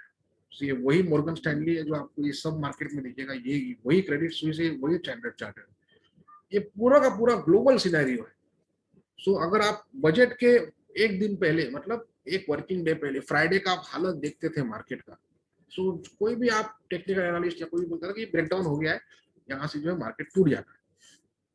और ग्लोबल भी आप देखिए 500-600 पॉइंट जो है डाउ जोन्स उधर गिर गया है, हम लोग का फ्राइडे के बाद उधर 600 पॉइंट गिर गया, सब खत्म हो गया सब खेल। और सडनली एवरीथिंग टर्न, इंडिया का भी बजट आ गया, यूएस में भी सब कुछ सही है, तो वहां पे ये सब, ये पूरा ग्लोबल एक कनेक्टिविटी इसमें है जिसको आप इग्नोर नहीं कर सकते। सो इसमें 3-4 इंपॉर्टेंट पॉइंट है। जैसा यूएस में स्टिमुलस का खेल है, पूरा स्टिमुलस का ही पैसे पे जो है मार्केट खींचा है ग्लोबल लेवल पे, उन्हीं का ताकत है, उन्हीं लोग का ताकत है स्टिमुलस देने का। और स्टिमुलस का कुछ ही परसेंट पैसा स्टॉक मार्केट में आता है, लेकिन वो कुछ ही percent is in multiple billion dollars, क्योंकि पूरा का पूरा जो पैसा है स्टिमुलस का, even if it goes to individual citizens और इट गोज टू कंपनीज, वो आता तो बैंकों में ही है वहां पे, और हर एक बैंक का जो है, और या इन्वेस्टमेंट में आता है उनके पेंशन फंड्स में, और वो सब जो है स्टॉक मार्केट में ही है, क्योंकि यूएस में डेट इन्वेस्टमेंट, या यूरोप में या ऑस्ट्रेलिया में डेट इन्वेस्टमेंट कुछ है ही नहीं, कनाडा में एफडी कोई कंसेप्ट नहीं है, 0% है सब। तो पूरा का पूरा पैसा इंक्लूडिंग पेंशन फंड वहां पे 401k कहा जाता है, प्रोविडेंट फंड को, जो हम लोग का सैलरी में से कटता है, वो हर एक चीज जो है वहां पे स्टॉक मार्केट में ही जा रहा है। सो वो स्टिमुलस का ही पैसा पूरा दुनिया का स्टॉक मार्केट चलाया है। सो वो यहाँ तक के सफर उसका आ गया, सब मार्केट लाइफ आके खड़े हुए हैं। अभी इनको 1.9 ट्रिलियन डॉलर का स्टिमुलस का फिर से प्रपोजल रखा है नए प्रेसिडेंट ने। अभी उसमें जो रिपब्लिकन है, डेमोक्रेट है, उन लोग का चल रहा है कि नहीं इतना ज्यादा नहीं, इतना कम नहीं, तो वो एक इंपॉर्टेंट इवेंट है। नॉर्थ कोरिया का है थोड़ा बहुत एडिशनल सैंक्शंस का। अब ये कुछ पैरामीटर्स है जो आपको ध्यान में रखना चाहिए ग्लोबल लेवल पे। एक 26 का एक लेवल होता है S&P वीक्स का, जब तक कि इसके ऊपर होता है मार्केट, तो कोई भी रैली आता है उसको, उसमें बिकवाली का डर रहता है, जो बेमतलब का रैली आया है। अभी तो इंडिया में समझ लीजिए कि भाई बजट रिलेटेड रैली था, तो वो अभी 2 दिन चला है, हो सकता है कल भी चले, लेकिन उसका जब बजट रिलेटेड जो यूफोरिया है वो 2-3 दिन का रैली में इट विल वेन ऑफ। लेकिन अगर ये S&P वीक्स 26 के ऊपर रहा, फिर 3 दिन के बाद बजट रिलेटेड रैली नहीं रहेगा, क्योंकि बजट तो पूरे साल का है। तो उसके बाद ये 26 के अगर ऊपर रहेगा तो global markets are vulnerable to sell off, ये आप बात ध्यान में रखिए। फिर कॉपर, जैसा आपको बोला, ये डबल हो गया, ये 7-8 ईयर हाई पे है। सो इसका 3 के ऊपर जो है ब्लू स्काई होता है, मतलब 3 के ऊपर कुछ टेंशन ही नहीं है, मतलब वो वाला बात। लेकिन 3.5 के आसपास अगर आ जाता है तो फिर उसका 3 टूटने का चांसेस बहुत ज्यादा हो जाता है। so अभी अगर आप देखें, कॉपर 3.51 चल रहा है, जस्ट बॉर्डर लाइन पे है। तो ये सब पैरामीटर आप नोट करके रखिए। डॉलर इंडेक्स जो होता है वो 90 के ऊपर हल्का सा खतरा होता है, और 91-92 जैसा चढ़ता है उसका खतरा बढ़ते जाता है। अभी 91 के ऊपर चल रहा है डॉलर इंडेक्स। इसके पीछे रीजन ये है कि डॉलर इंडेक्स 6 करेंसी के साथ ट्रेड होता है, जिसमें मेजर सबसे बड़ा यूरो है, फिर यूके पाउंड है, और जापानीज येन है, बाकी के स्वीडिश क्रोनर वगैरह छोड़ दीजिए।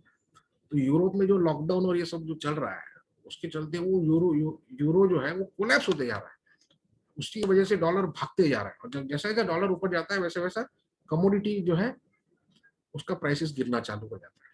And that impacts the overall global scenario. और इसमें करेंसी भी जो है इमर्जिंग मार्केट्स के टूटने का डर रहता है। इंडिया में हालांकि वैसा नहीं हो रहा है, लेकिन एक लिमिट के ऊपर चले जाए, अगर 93 94 के आगे निकल जाए डॉलर इंडेक्स, तो आरबीआई भी रुपये को संभाल नहीं पाएगा और वो कोलैप्स होना चालू हो जाएगा। तो इसमें जो है stronger dollar index actually destroys global market, specially banks, banking stocks की बात हो रही है। फिर बॉन्ड यील्ड्स यूएस का ये 1.1 के ऊपर चला गया है, ये भी मतलब ऑलमोस्ट 1 ईयर हाई है। तो जैसा जैसा बॉन्ड यील्ड ऊपर भागता है तो कॉस्ट ऑफ कैपिटल बढ़ना चालू हो जाता है। इंडिया में भी जो है बॉन्ड यील्ड 2-3 दिन से काफी भागा है बजट के बाद से, लेकिन अभी आरबीआई का मॉनेटरी पॉलिसी है जो फ्राइडे को कंक्लूड होगा, उसमें क्लैरिटी आएगा। तो ये सब बहुत इंपॉर्टेंट है। फिर जीएमई इशू है, I think everybody must have read it.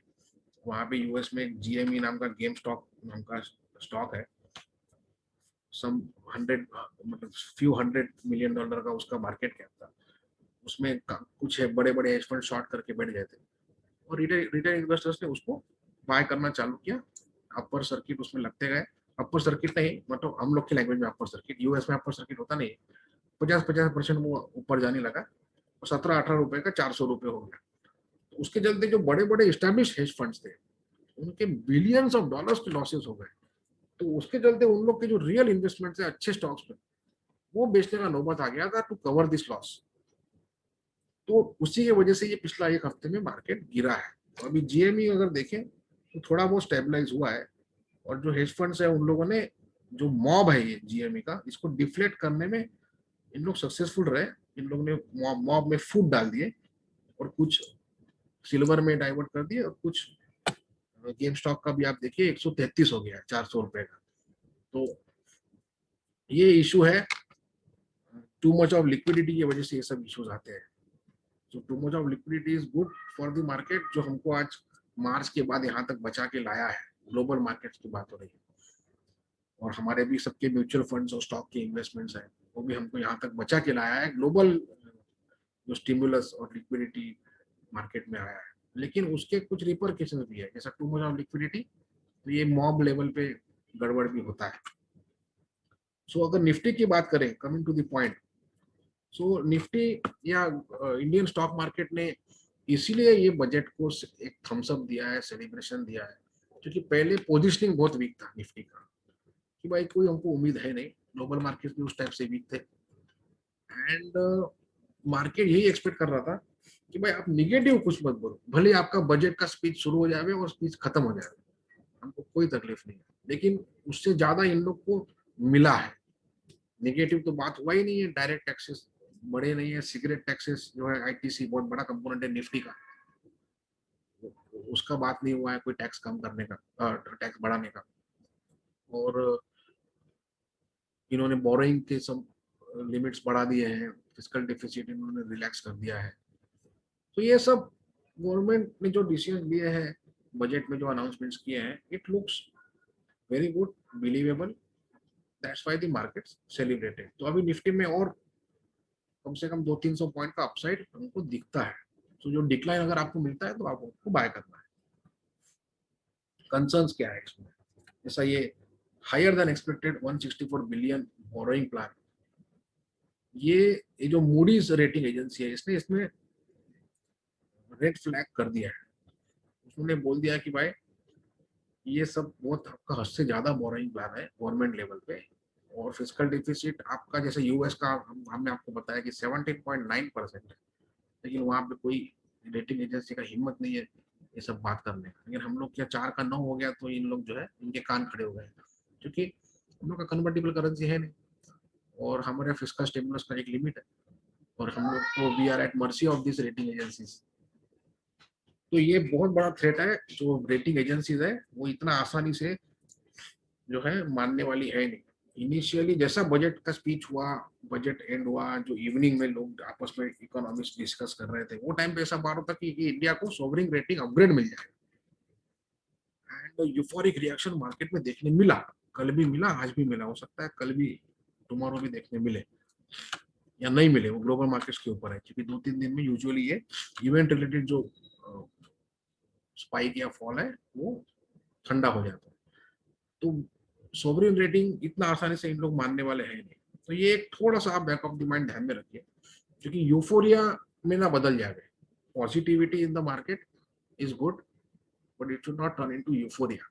तो यूफोरिया का क्या एंड होता है, वो जीएमई स्टॉक प्राइस आप देख लीजिए, वही उसका एंड होता है। अभी ये जो इन्होंने सोलर और mobile phone equipment, auto parts, ये सब में जो इंपोर्ट तारीफ लगाया है, इसमें एक ऐसा इशू आ सकता है कि भाई थोड़ा प्रोटेक्शनिस्ट बनते जा रहे हैं government of India. And IT की अगर बात करें तो इनको कुछ इसमें मिला नहीं है, बट उनको कुछ एक्सपेक्टेशन भी नहीं था, क्योंकि उसके इन लोग आगे निकल चुके हैं। इनिशियली जैसा आप अगर पुणे की बात करें, जो हिंजेवाड़ी पार्क है, 10 ईयर उसमें टैक्स हॉलीडे था, जीरो टैक्स, क्योंकि उनको वो एज एक बडिंग इमर्जिंग इंडस्ट्री था। अभी वो सब बात नहीं रह गया है। अभी they are established, they are global players, they can raise their own money, they can do business globally. तो वो भी पावर हाउस बन गए हैं, large cap as well as mid cap IT.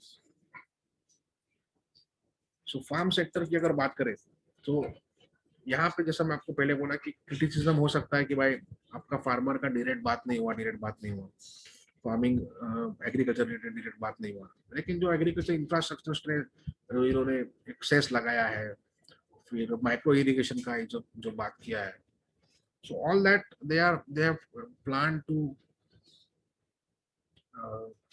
Execute the existing जो setup है, उसी को आपको आगे बढ़ाना है। सो ये सब इसका बैकग्राउंड है। अगर आप थोड़ा बहुत समझ रहे होंगे जो मैं बोल रहा हूँ, बजट इज पॉजिटिव, लेकिन इट इज, ये पूरा खेल है पोजिशनिंग का। अगर ये मार्केट 14,700 पे होता था फ्राइडे को, तो ये रिएक्शन आपको देखने नहीं मिलता। सो ये मार्केट ग्लोबल पोजिशनिंग का खेल है, दिस इज वेरी इंपॉर्टेंट। सो आपको स्टॉक मार्केट में रहना है तो आपको तीन बेसिक चीज यहाँ पे ध्यान में रखना है। Your view should be right, your trade initiation should be right, and your trade exit should be right. जो मार्केट का जो ट्रेडर होता है, जो भी आप स्टॉक में या इंडेक्स में आप एंट्री लेते हो, बहुत से लोग तो पहले इसमें ही इनका विकेट निकल जाता है कि आप सोचते ऊपर जाएगा मार्केट, चला गया नीचे, आप सोचते नीचे जाएगा, चला गया ऊपर, तो व्यू में आप उधर रुक गए। फिर आपका व्यू सही है, आपने जो इनिशिएट किया ट्रेड वो गलत किया, इंस्ट्रूमेंट आपने गलत सिलेक्ट किया। आपका व्यू सही है, इनिशिएशन सही है, आपका एग्जिट गलत है। मतलब आपने कोई चीज लिया, अगर आपने कोई ऑप्शन लिया जो 50 रुपए का लिया, कोई स्टॉक का इंडेक्स का ऑप्शन जिसमें आपने 10,000 रुपए लगाए, और उसका पोटेंशियल था 50,000 जाने का, लेकिन आप 12,000 में निकल गए। तो ये सब जो है ना, this is all about, as I said, it is about global market positioning. And so हम लोग जो है ना इसमें काफी, हम लोग ने R&D इसमें किया है। जो हमारे साथी है, जो हमारे कलीग है, विजय विजय राजपुरोहित, सो इन्होंने भी काफी उसमें अपना टाइम बिताया है। सो इंडेक्स लेवल पे हम लोगों ने क्वांट के काफी पैरामीटर्स जो है हम लोग मॉनिटर करते हैं, और mostly day and BTST trading हम लोग करते हैं। एंड अगर आपको पोजिशनिंग सही लगे, जैसा हमको अगर पोजिशनिंग सही लगे, तो हम लोग पोजिशनल भी खेलते हैं। जैसा हम लोग फ्राइडे के दिन का बात है, हम लोग इंडेक्स का फ्यूचर लॉन्ग करके गए थे, जिसके अगेंस्ट एक पुट ऑप्शन हम लोगों ने खरीद लिया था as a hedge, also as to reduce the total margin requirement. And आपके सामने है क्या हुआ है। So hopefully everybody enjoyed this session, and most importantly इसका हर एक चीज का जो जिस्ट है, जो क्रक्स है, वो यही है कि आपको मार्केट में क्या करना है। सो मार्केट का पूरा खेल है, जैसे आपको बोला है पोजिशनिंग का, इंडेक्स की बात हो रही है। जो स्टॉक्स में और सेक्टर्स में क्या करना है वो तो हम आपको सेक्टर वाइज जो है पूरा एक्सप्लेन किए हैं, लेकिन ये इंडेक्स लेवल पे हम लोग काफी इसमें अच्छे से इन्वॉल्व है। और यही हम मुझे आपको ये बात बोलना था। So if there are any questions, they are all welcome. Over to you Vijay भाई। या थैंक्स अमय जी, और बहुत बहुत धन्यवाद इस जो जनरल बजट से आने वाले सेक्टर वाइज क्या क्या इम्पैक्ट आएंगे उसको अच्छी तरीके से एलाबरेट करने के लिए। और आई माइट फील के इससे क्लाइंटों को काफी फायदा होगा सेक्टर वाइज पोजीशंस क्रिएट करने के लिए. And thanks audience to be a part of this webinar. And if anybody have any question, they can go ahead and Amaya जी उनका जवाब देंगे. So anybody have any question, they have to raise the hand. Our coordinator Karan will uh, unmute the participant.